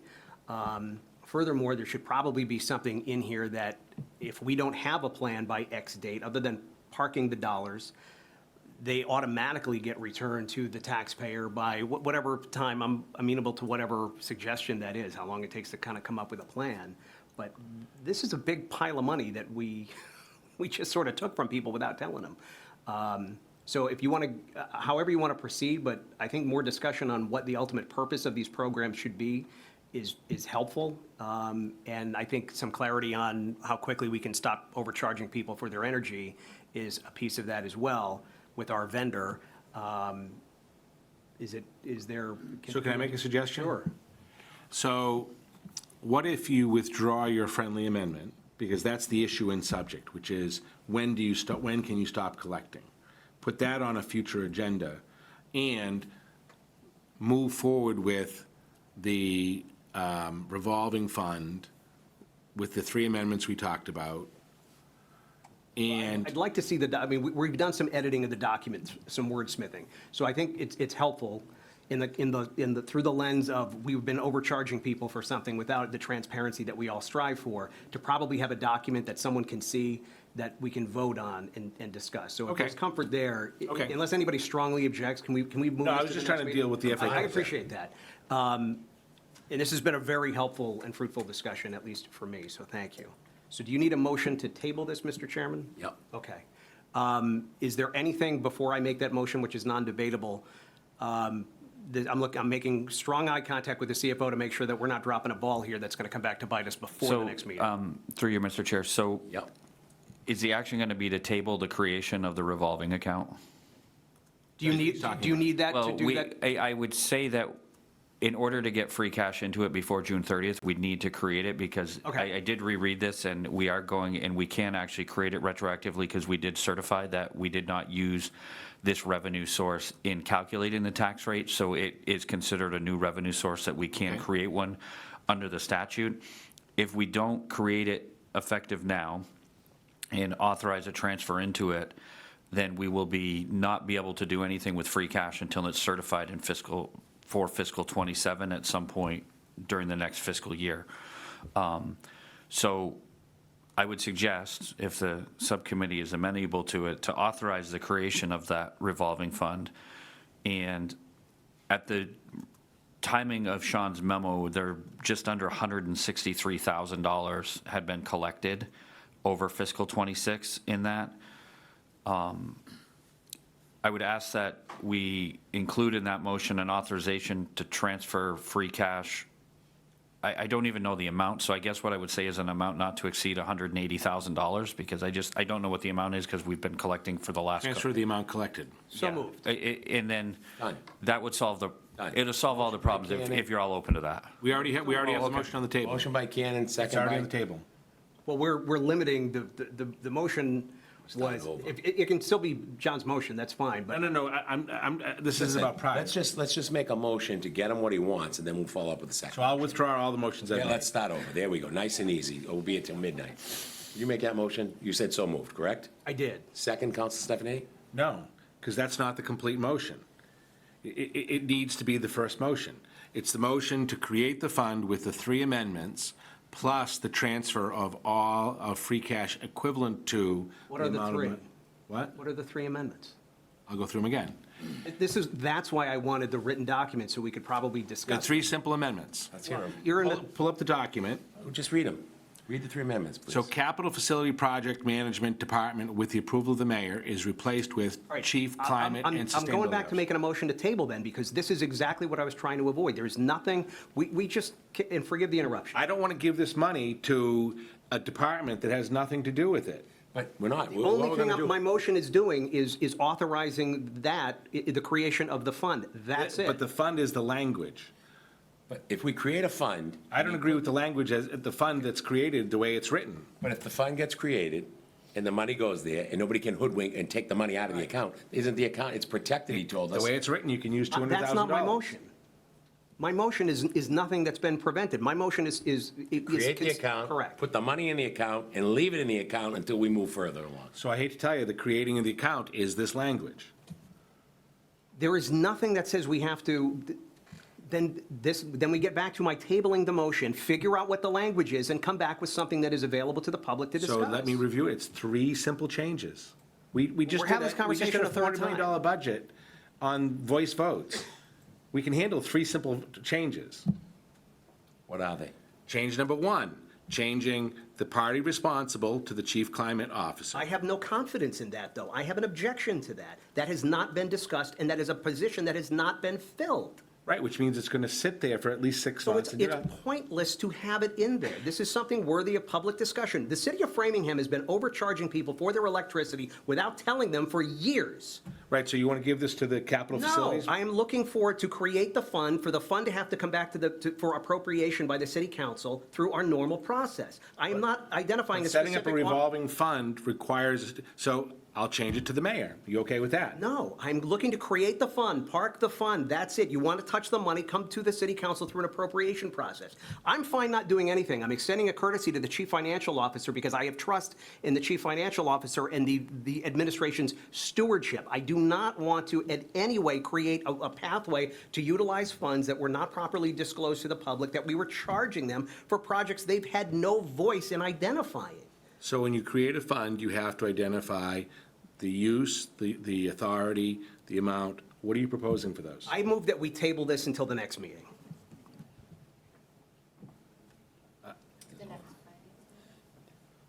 I got a problem, because for a week, I'm gonna be on Zoom, at least maybe 2, okay? At minimum a week. So, Mr. CFO, can the fund be I'll created? withdraw the motion so we can discuss this. I appreciate that. Can we create this fund, park up to 180,000 in it, and nobody touch it until they come back to the city council? Is that allowed? Based on what you said to us, on your recommendation, that's kind of what you said. Or do we have to include all of Council Stephanie's language that makes it uncomfortable for other councilors? Through you, Mr. Chair. So when you create a revolving fund, you need to identify the source of funds, Which we are. the responsible party or the approving party that has the authorization to expend the funds, We can say the city council. what the purpose is, and the authorized limit to be spent out of that fund.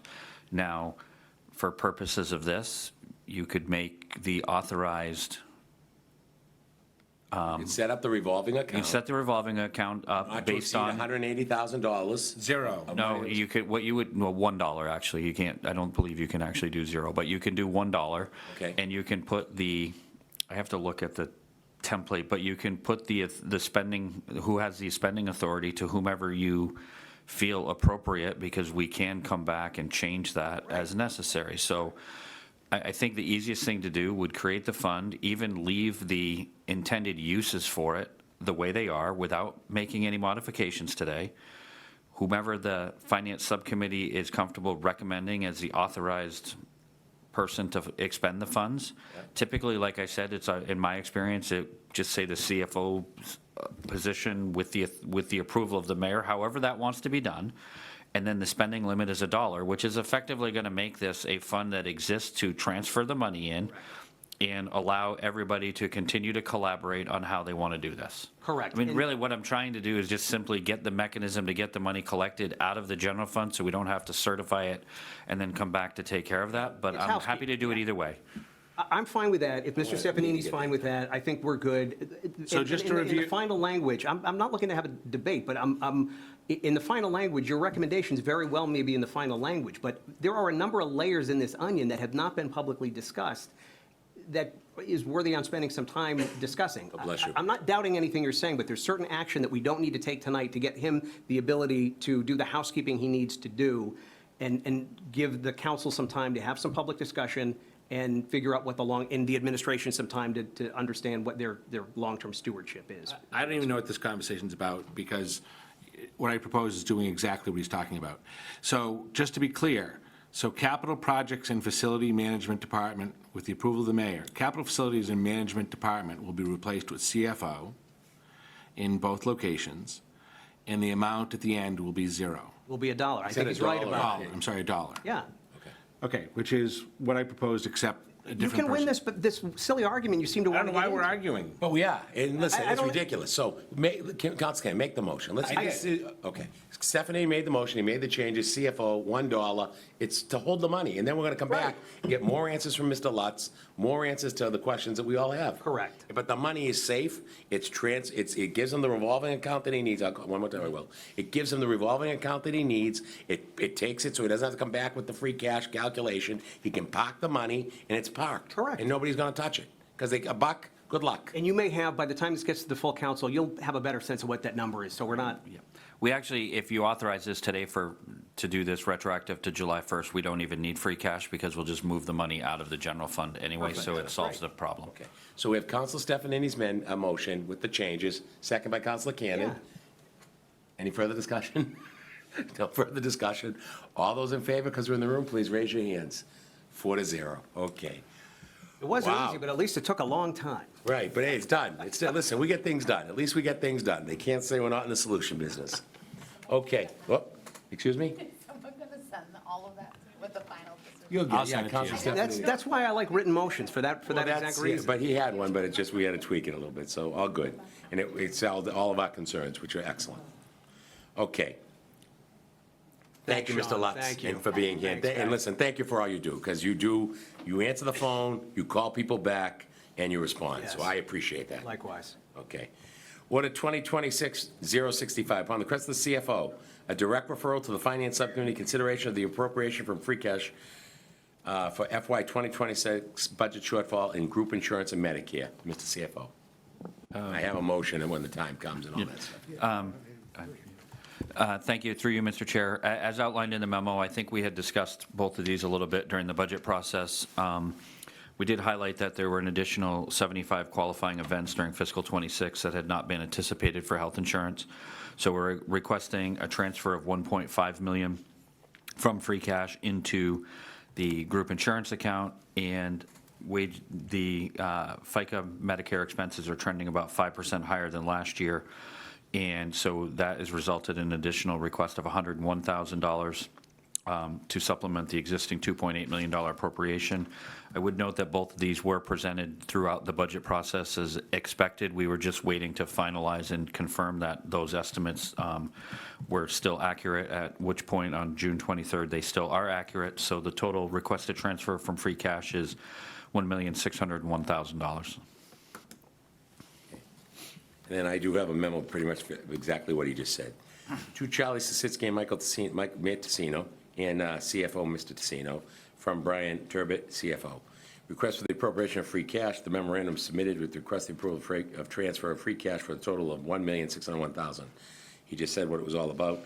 So what we'd like to do, the request is to approval to transfer from free cash as follows: $1,500,000 to group insurance, $101,000 to Medicare FICA, for a total of $1,601,000. The motion: I move that the City Council, pursuant to Mass General Law, Chapter 44, Section 6, approve the transfer of free cash in the amount of $1,601,000 to be allocated as followed: $1,500,000 to the group insurance account and $101,000 to the Medicare FICA account for the purpose of funding the increased employee benefit costs of FY 2026. Order: City of Framingham and the City Council ordered that the sum of $2 million It should be 1 million, I'm sorry. Yeah, it's okay. I had to look twice. Is that for Tuesday night, though, Mr. Chair? Oh, so we don't need to read this today? No, it was just background. So, okay, so all we're going to do is make a motion to approve. And I've got a motion by Canton. Is there a second, Councilor Tiffany? Or Ms. Malik? Second. Okay, Ms. Malik was beat you to it. Any further discussion? Seeing none. All those in favor? 4-0. That's good. So I'll have this for Tuesday. We'll get that corrected with for the motion for Perfect. For the Tuesday, council. we'll tweak it. Yeah. Very good. Thank you. Thank you. Yep, no, perfect. Order 2026-066, upon the request of the CFO, a direct referral to the Finance Subcommittee for the appropriation of free cash and the transfer of other available funds for non-reimbursed costs due to the COVID-19 pandemic. Do you want to go through your memo? Sure, if you would like, Mr. Chair. Absolutely, yes. So I mean, through you, okay. so as the Right. subcommittee is aware, and we've had these discussions, FEMA disallowed some COVID-19 expenses, and we'd been carrying them as a deficit, which had been hitting free cash every year. What we were carrying as a deficit through the informational guidelines by Department of Revenue prior to setting the fiscal 2027 tax rate, we must close that deficit. The deficit was in the amount of $1,074,876. During the budget process, I had committed to the City Council and the subcommittee that we would not seek to apply this against the levy limit, and we would find money within the operating budget to try to transfer, as well as supplement that with any additional free cash. And in the memo, we've outlined the transfers within the budget. We've done all the analysis. We have $91,400 available in salary reserve. We have not touched the reserve fund of $200,000. We do have, after paying all the expenses and filling the salt shed, we have $108,000 left that had been transferred throughout the year into snow and ice. In doing the analysis, unemployment, we believe we're going to be under by approximately $308,000. So all told, that would only require a $365,828 supplement from free cash, which does keep the commitment to not put this on use the levy limit. So that would close the deficit. And I would note, part of next year, when we do the free cash certification, we will pick up because this is no longer going to be a hit to free cash, we actually get a pickup of that delta automatically in free cash anyway. So it's good that we're closing this and moving on from it. And I'm happy to answer any questions about this if there is any. Excellent. Counselor Cannon? Just to clarify, these were all during the Spicer administration, correct? These are, Oh, yeah. okay, Correct. Oh, yeah. thank you. So moved. I have a motion. Can I get a second for discussion? Second. And I'd like you to And discuss. then I have a question. Absolutely. I saw the hand up. Can got it, you provide any insight into what we paid for that was not appropriate? Through you, Broad Mr. Chair, strokes, I don't have an answer for you right now, Councillor Malik, but I will go back and get what the disallowed costs were and provide them to the Finance Subcommittee. Thank you so much. Very much appreciate it. Yeah, we had a motion, we had a second, we had a little further discussion. Is there anything else? No further discussion. All those in favor say aye. I voted 4-0. Thank you. Next is our EDC Corporation. Welcome. I hear there's some exciting things going on, and we're happy you're here to, tell us what we can do for you, what the administration can do for you, and we want to make you, based on this last budget, as you all saw, we want to make you sustainable, and I have complete faith in your leadership to get that done. God bless you. So welcome. I'll let, Councilor Cannon's just going to take over because I have to make a pit stop. Okay. Thank you, Councilor I'll Cannon. turn it over to you guys, but only to say that I think there's a real, we all look at this, a successful EDC is a successful administration, is successful for the city of Framingham. So I think Councilor Ottaviani referenced it. What can we do to make sure that we're making you as successful as possible? So to the I wonder team. if I could just address the council on, since, before we get too far away from the geothermal, just to let you all know that in conjunction with the Geothermal Drillers Association and some other industries, industry folks, and Sean Luz and the EDC, we have formed the Framingham Geothermal Workforce Alliance.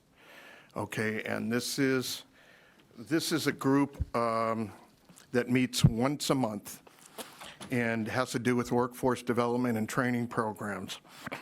And just wanted to say that we have HEAT, H-E-E-T, Sean, Mass CEC, Clean Energy Council, Eversource, MAPC, Framingham State, Mass Bay, Keefe Tech Superintendent, Framingham Public Schools Superintendent are all part of this. And as I say, we meet monthly, working on different training programs. The first one from the GDA was held recently at Framingham State University as the first spring one, and there plan to be a number of others. And along with that, the GDA and the industry people have been looking to have a center of excellence for geothermal workforce development and training. And they had been looking at state of New York, Connecticut, and Massachusetts. So you're going to have there's going to be a very good announcement fairly soon with regards to where the new Center of Excellence is located. And we feel good about the revenue that that'll generate ultimately for Framingham taxpayers? Well, look at it this way, if you're the I understand. workforce development place to go, what follows there? Industry. So it could be very, very, very beneficial in the long term, aside from the other things we've been doing. Mr. Stefanini. Thank you. So could you walk through each of your 5 areas? And I get the futuristic piece of that, that's great. Let's talk here and now in terms of what we need to do. One of the things we talked about in our budget discussion was what can we do to help you? And so I'd like to go through each of your 5 project areas, development areas, and talk about what it is you see you'll need from the council in terms of making development projects happen in those areas. Yeah, I think, speaking on behalf of the board, our concern is to, I'm sorry, I'm Doug Lawrence, and I'm the chair of the Economic Development Corporation. We're concerned in the short run that we need to get some projects done for the very good reason if we want to do good things for Framingham, and what we're trying to do is create an enlarged tax base so that over time we can help with the fiscal challenges of the city. We want to create jobs, hopefully here where people don't have to commute as far to get to high-quality jobs. And we want to have quality amenities for the people of Framingham to enjoy, things like restaurants and entertainment venues. So that's what we want to accomplish. We are a new organization. Ultimately, we want to self-fund the EDC through the projects that we can run. And where we stand today is that we've been actively looking at projects. We're starting to advance some of them into the activity phase. We really need your support to help us close a couple of projects in order that by the end of this coming fiscal year, we're able to sustain ourselves in the following year budget, the 2028 budget. So that's the challenge that's in front of us. We are a developer, so we have the powers of a developer. We're going to be exercising those powers. We need to do it in full consultation with the city and full consultation with the people of Framingham, because we're talking about making change, and change, is always controversial at some level. We want to do the kind of projects that Framingham is going to like, and that will benefit the people of Framingham in ways, beyond just the financial measures that we think we can deliver on. So, Dennis, take Pearl Street. So we're excited to announce that the mayor has, through the city solicitor, got approval for the transfer of the Pearl Street garage to the EDC. That is in process. In fact, we're meeting with the mayor on Monday to finalize or to go through that finalization of that process and what will take place. As an adjunct to that, I have also talked to prospective developers that may be interested in that Pearl Street garage to bring it to fruition, to renovate it and get it useful and assigned to whatever building projects are going to happen over there. So that's it's an exciting project. We believe it'll in the end, it'll give the city $1 million in revenue when the projects around the garage are completed. They're in the planning process, so that's an exciting project. We fell short on Cochituate Road, which was another one of our areas. We thought we might have the soccer group come in. However, their business model changed, and one of the lead persons in that group left the company. So the offset to that has not been determined yet. We're trying to assist the owner of the property with future use of that property. Undetermined right now what that will be, whether it's office buildings or housing or what, but we're working very closely with Mr. Egan, who owns the property. He's a very, very, very, very supportive corporate individual in Framingham and supportive of the FEDC. In fact, he has given us facilities to house our little group up at 1661 Worcester Road at a nominal fee for monthly rent. And we appreciate that very much because we have a very limited budget. And we believe we can make it till at least February. So we would hope that we could close that Pearl Street project because that will get us into the funding mode from a private source. And the other projects that we're working on are we're looking at Mellon Street at Waverly Street, the Silton Glass area and the abutting the Cypress Swamp area for investment and redevelopment. There's been discussion with the owner of the Peo Brazil to see if he's interested in developing something in that area. The next, what's the other one? Saxonville, the fire station at Saxonville. We're working to have that also transferred to us. There is interest from several parties on that to become a pub-style entity.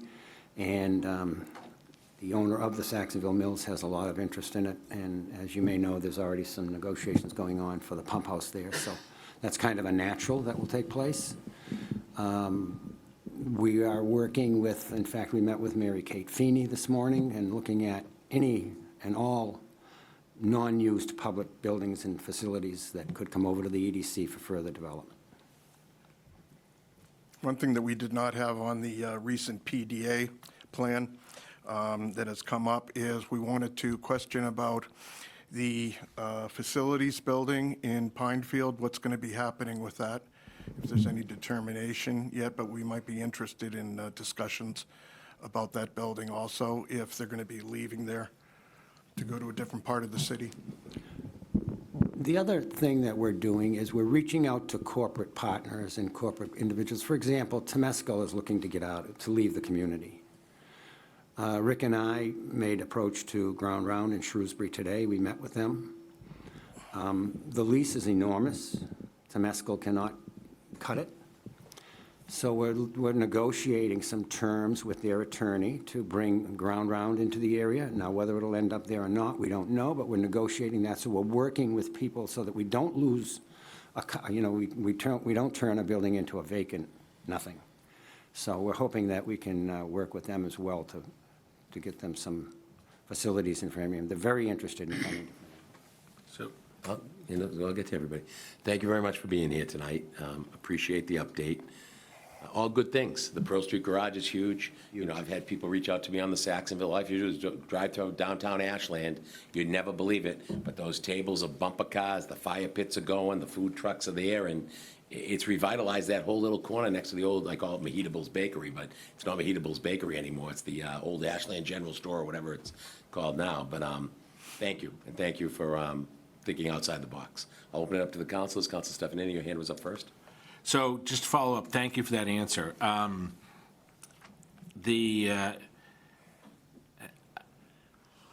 appreciate your focus on bigger picture issues, and you said, Mr. Chairman, amenities and other things. I hope that to meet your February requirement, that you're laser focused on projects that you can get done and how we get forward.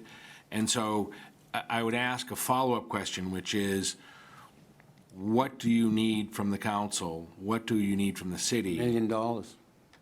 This isn't about money. This is about, if you're a developer, the answer is, what do you need to make the project work? Right. And so what do you see in these 5 PDAs? What do you see as pieces? Are you looking at zoning in the office park areas to change that? You're looking for transfer of the parking garage. In addition to transfer of the parking garage, is there anything else in that area that we're looking at as part of that? What do we need so that we're not having a generic conversation and figuring out how we fund this? If you're a developer, we need a checklist of what are the things we need to do and how do we get it done? We'd like to be able to move forward more with the Saxonville Fire Station. That would probably come along with the Athenaeum and get conveyance there. I'm not sure that the pump station and the house and what's going on for that whole area is really tied into the Athenaeum/fire station. So we'd like to get moving on that as soon as possible. Do you have a written plan as to what you want to do and how you want to do that? Not yet, no, because we don't know when we're getting it or what we're going to do with it. Well, when it comes to us for a request to transfer, we're going to need a plan that tells us how, because we're going to get community questions about. Similar to the Pearl Street Garage. We Yeah, have a and we'll need a written plan on that in terms of where that looks at as well. Do you see us using tax increment financing in any of these projects? I do.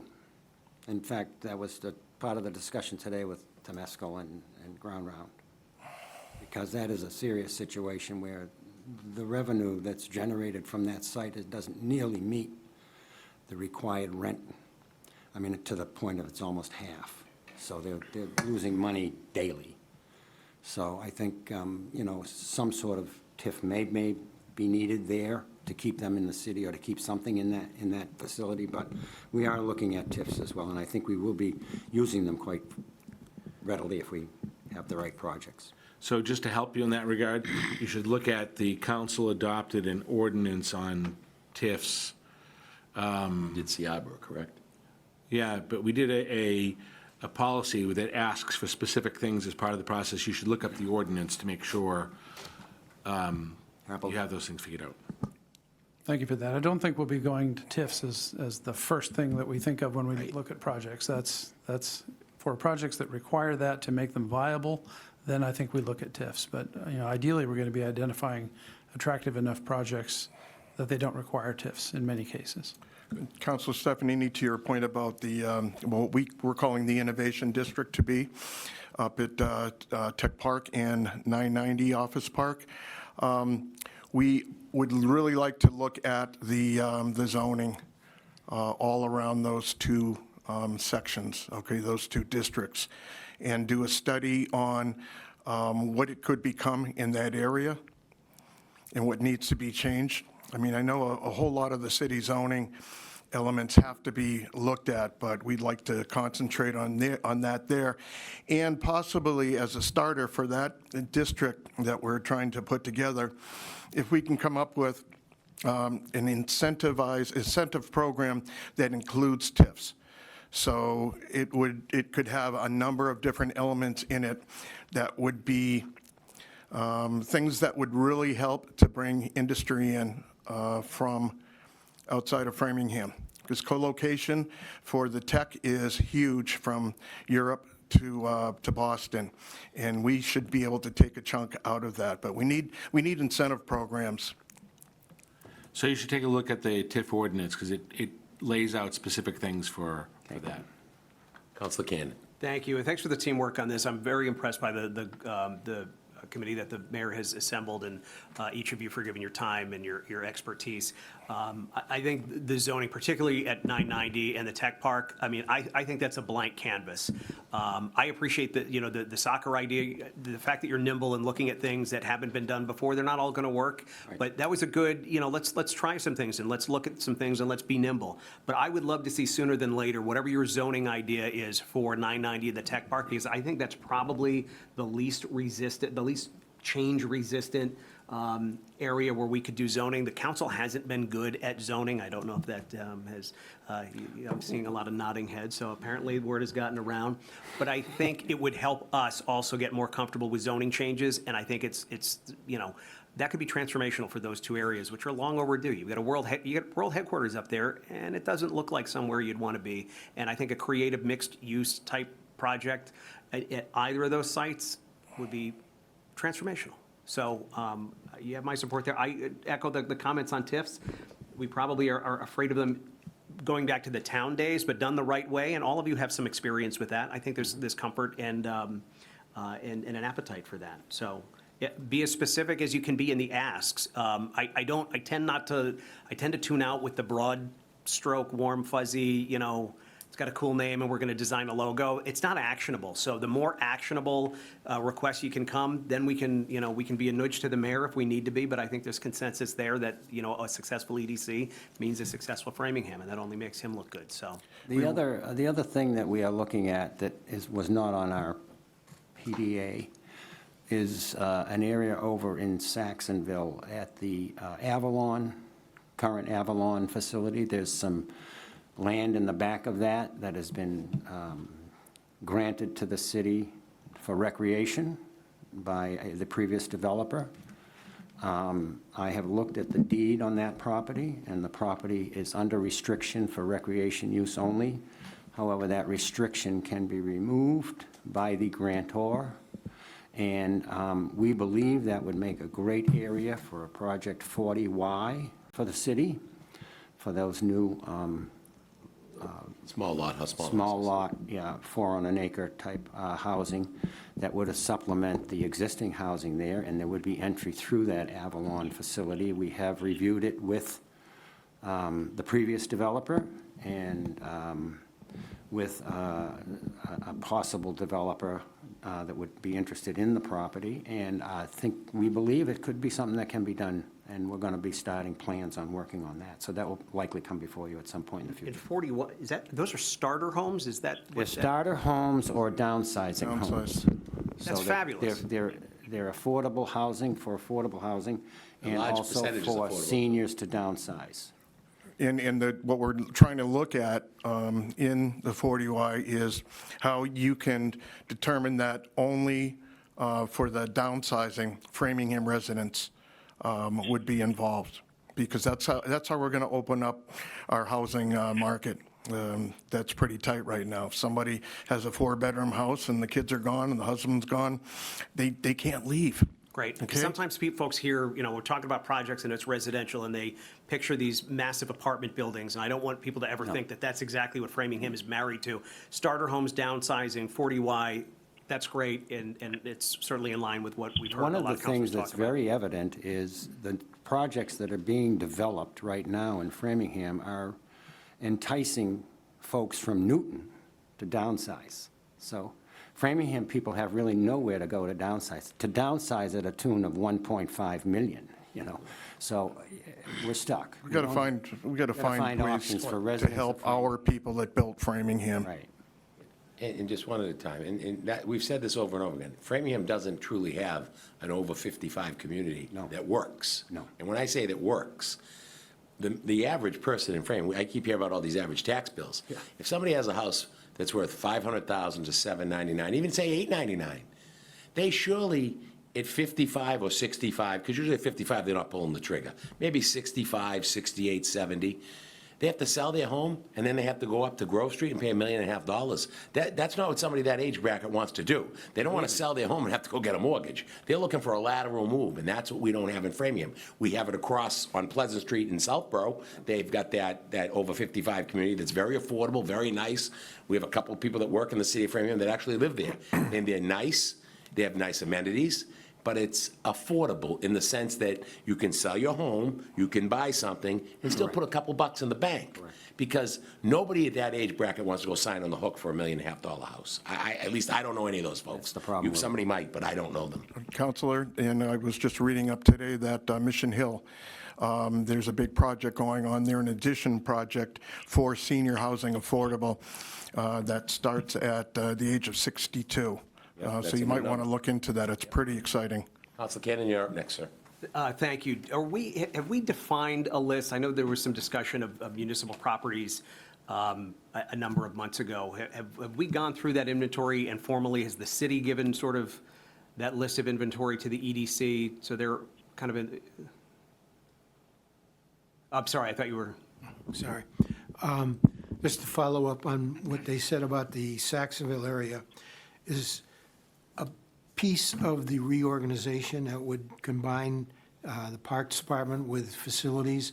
The plan is to have facilities vacate the old library and also get all of the stuff that they store in the old fire station out of there and relocate to a park facility, a park and rec facility that would free up the old library and the firehouse for private development.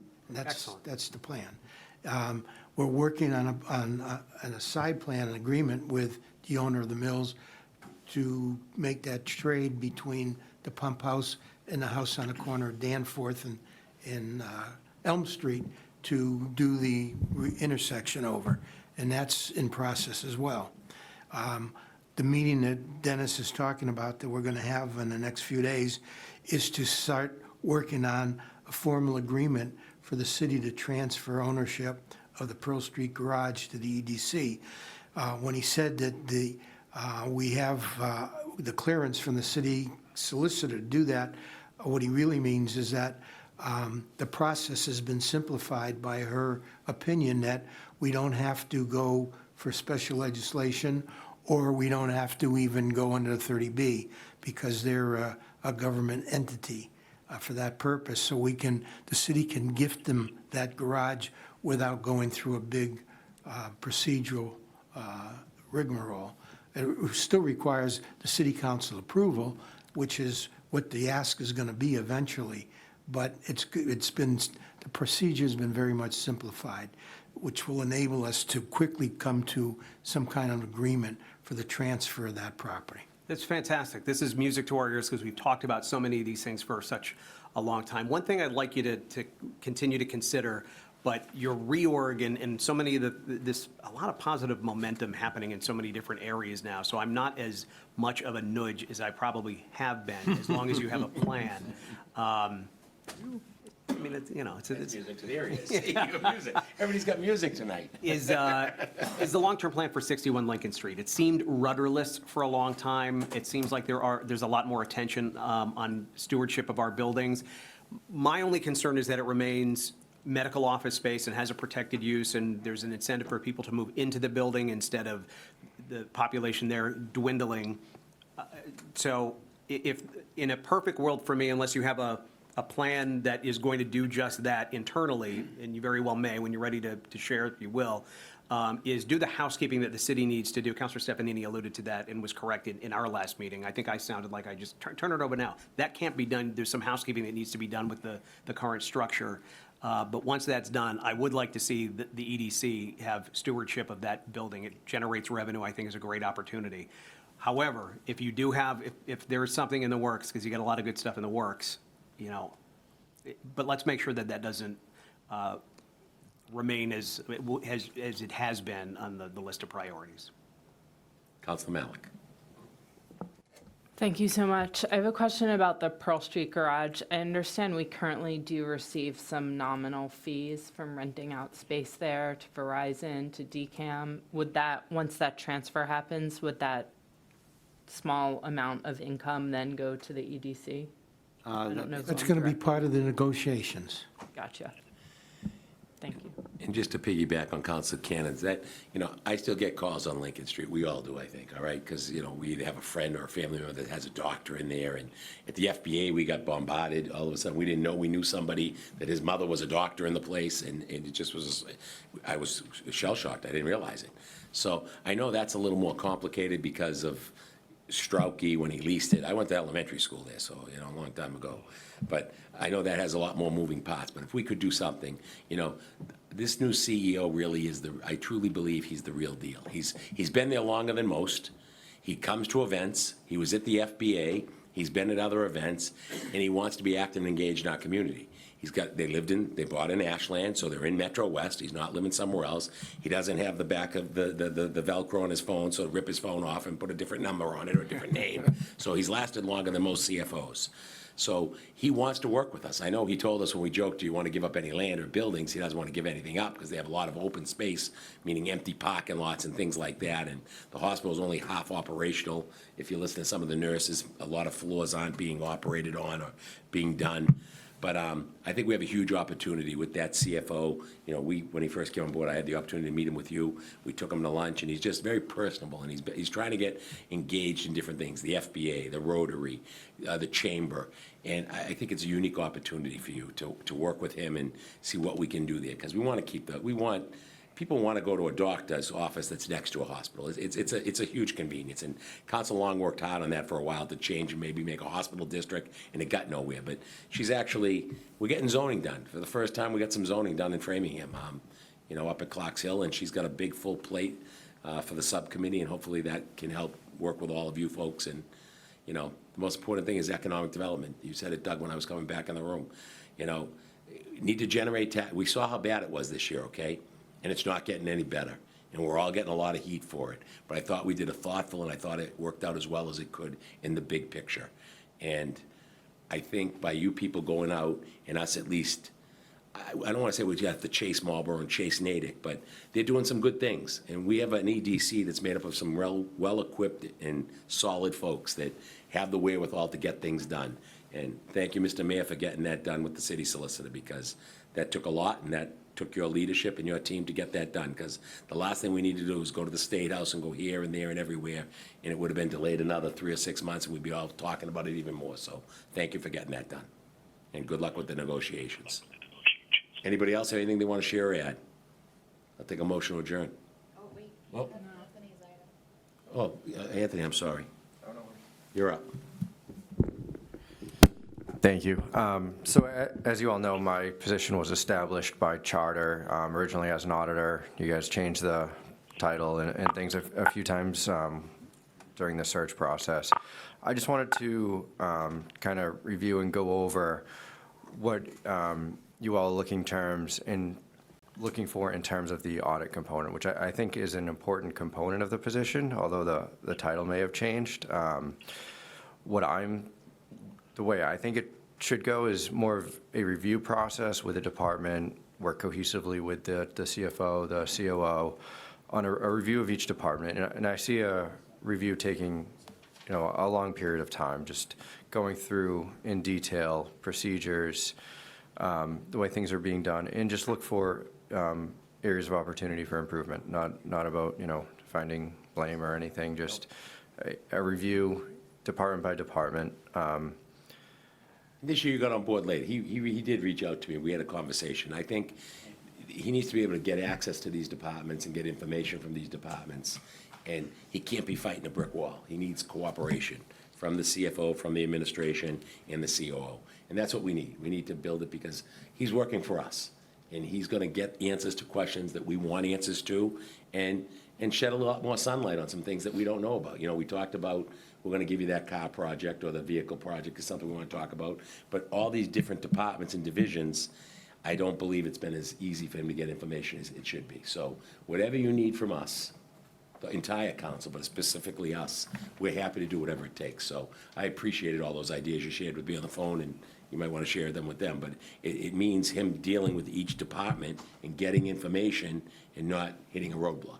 So you have all the authority we have, and we have the authority to see everything. Right. So if you're running into a roadblock, you just need to Reach out. come talk to us and figure that out. Have you figured out with the CFO one or two departments to start with to sort of talk about?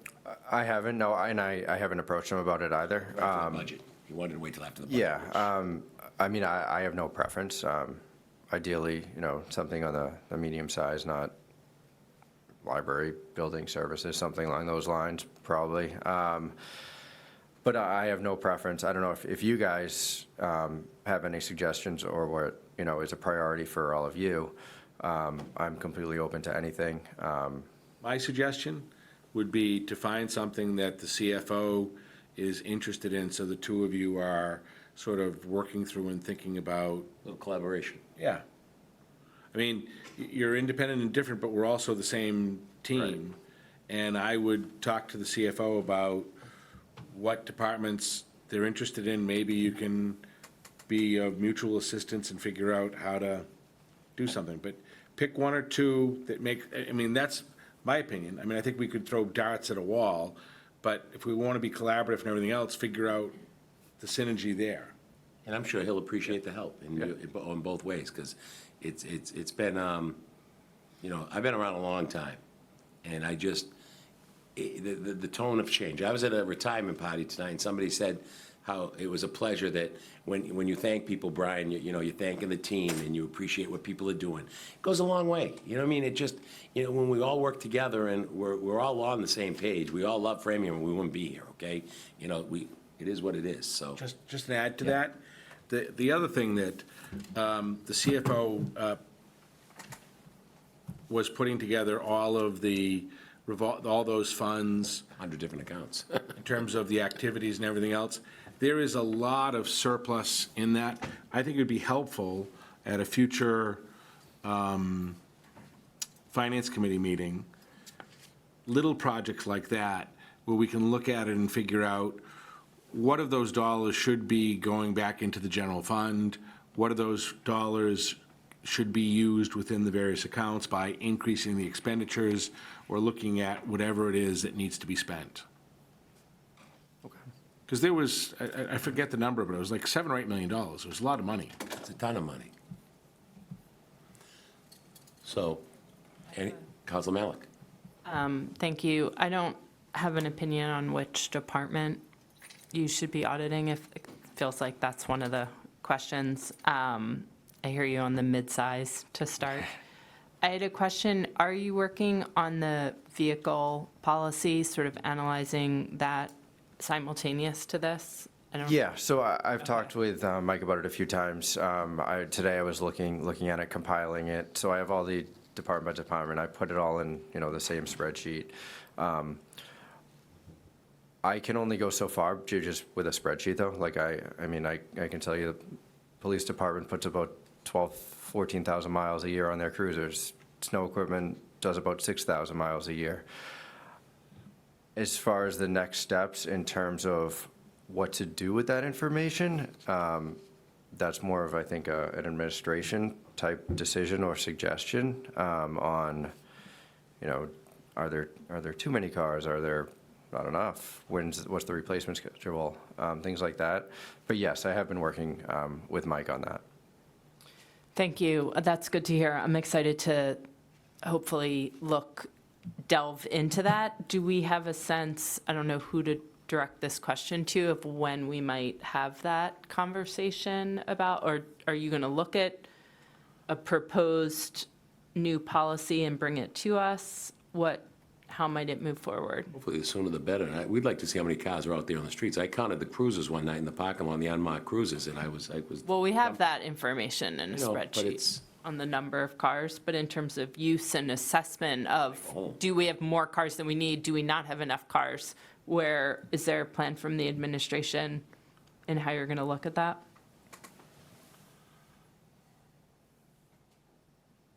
No, I didn't know that was a preference of the subcommittee, but we can look at it. I can work with Anthony, but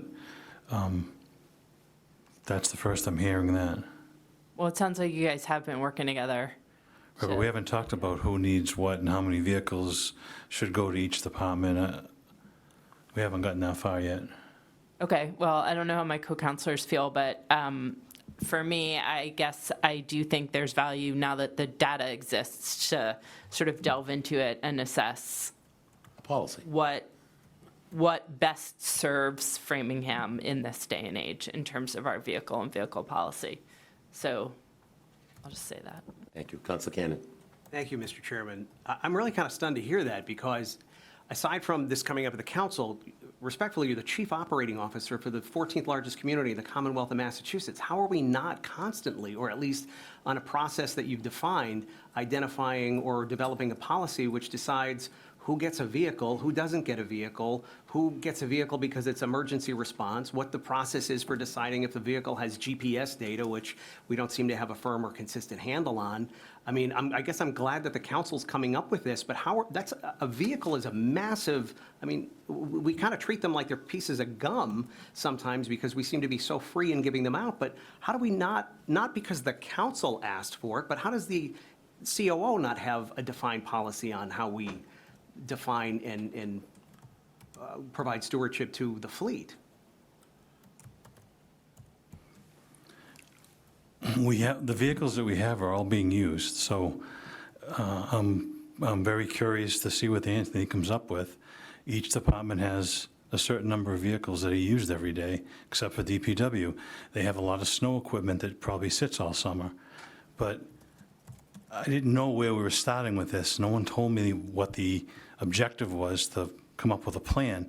I don't see that many vehicles, that many departments having too many vehicles. Well, have we looked at, in the course of the 5+ years you've been the chief operating officer, how the number of people in our parks department, for example, that have a take-home vehicle, should that continue? Does it make sense what the usage is?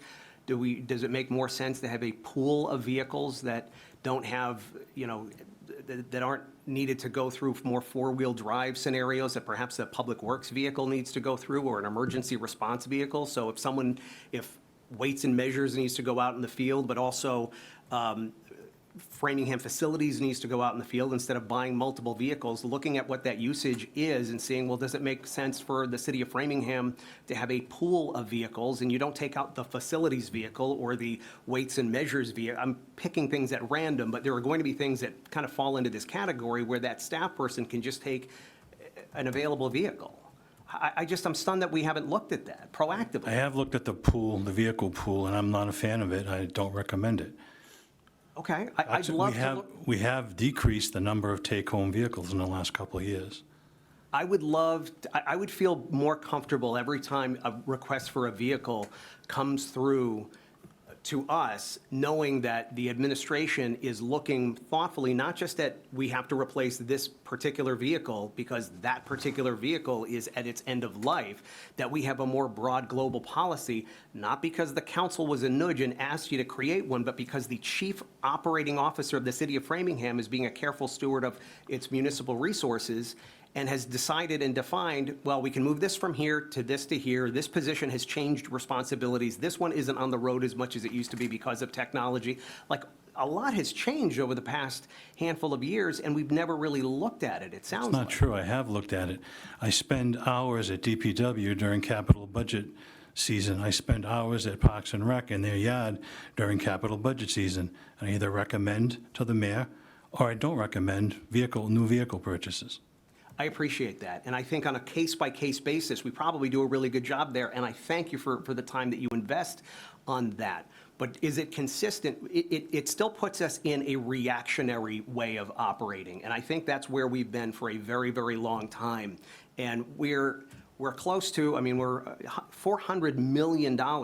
We can't just be reactionary. 398, you told me. 398 and change, it's a bargain. It's a bargain. 4 easy payments of $200 million. We can't be reactionary with such significant capital purchases, because that's what you're describing. Every year I'm down at DPW, that's reactionary. And there's value to it. I'm not trying to dismiss it wholeheartedly, but if it doesn't fit into, you know, we're making purchases and investments in, you know, electrical energy chargers. Well, what's our capacity going to be for municipal vehicles that use them? There's got to be a plan that exists beyond one person knowing it. I don't doubt anything you're telling me, Mr. Tassino, in the time you've invested, and you probably have good reasons why a pool of vehicles doesn't make sense, but I'd feel more confident in approving and feeling good about the recommendations that come from the administration on things like vehicles, for example. We can go down the list. If I knew that we're making these purchases and these recommendations because they're consistent with a thoughtful plan that the administration has put together as it relates to our fleet of municipal vehicles. Instead, it's like I'm relying on one guy to have an opinion, and there's nothing formal. And we're too big and too complicated to not have a formal plan. So I guess I'm glad that we're being the nudge to develop this, but gosh, this is one of those things that I would think the COO would have a plan for. Well, I think between the two of them, they're going to work on it now, and we'll get something moving forward. So we're looking forward. Hopefully now with the new CFO, the COO, and the mayor in place, hopefully we can get something. By the way, it is, and I'd be remiss if I didn't say it, I think that the timing is really good that all of these things are happening, not just the reorganization, some really exciting things that the mayor is doing. New CFO, which we got an answer that would have taken weeks, you know, 2.5 months ago. I never would have gotten the answer to the energy question. It just never would have happened. The energy guy didn't even know the answer, so you're right. But I mean, I know. there's that, and Anthony's skill set and what he's been able to identify. I see, just I feel really good, you know, about the turning of the battleship that is the city of Framingham as a municipal enterprise. Oh, sorry about And that. even just getting the list of those funds, I think by ordinance or possibly by charter, but I think it might have been just a budget writer, we were supposed to get what you had sent a few weeks ago on a regular basis. Well, no CFO's done it, so it's never happened, and from the it's. past administration, so it goes on for. But it fits into one of those things, like the city council shouldn't have to be the nudge to say what's going on in these different categories. Any CFO in the seat should proactively be, you know, careful stewards of those funds and keeping an eye on that. It's really eye-opening. So I'm not going to dwell too much on the past, but I feel really good about the future. Amen. And I'll leave it there, Mr. Chairman. I'm going to get one, Mr. Bloomfield put his hand up again. Jerry, you got 3 minutes, and then we're going to adjourn, so you've got 3 minutes. Mr. Chairman, can you hear me? We can hear you. All right, I'm going to be short. I don't know, is the EDIC still with you there? The EDC left. They left because we jumped off to Anthony, but they were here, and I'm sure you heard their presentation. Okay. All right, well, that's fine. I was just going to wish them great good luck in their efforts, and I was going to suggest they brainstorm and create a list of all property possibilities in the city, both city-owned and privately owned, because I was taking a drive the other day, and I ended up on Western Avenue, and I'm looking at the MCI prison, and I didn't see any cars there, any activity. And then I went over by Odessa, and that's a massive operation, but it doesn't look as busy as it used to be in the old days. And it looked like there probably might be some vacancies in that building they could maybe do a subcontract with and create revenue that way. And then I was going to ask, who determines the revenue claims? They come in and claim this is going to save $108 million or whatever, $100 million, or I don't know, whatever the number is.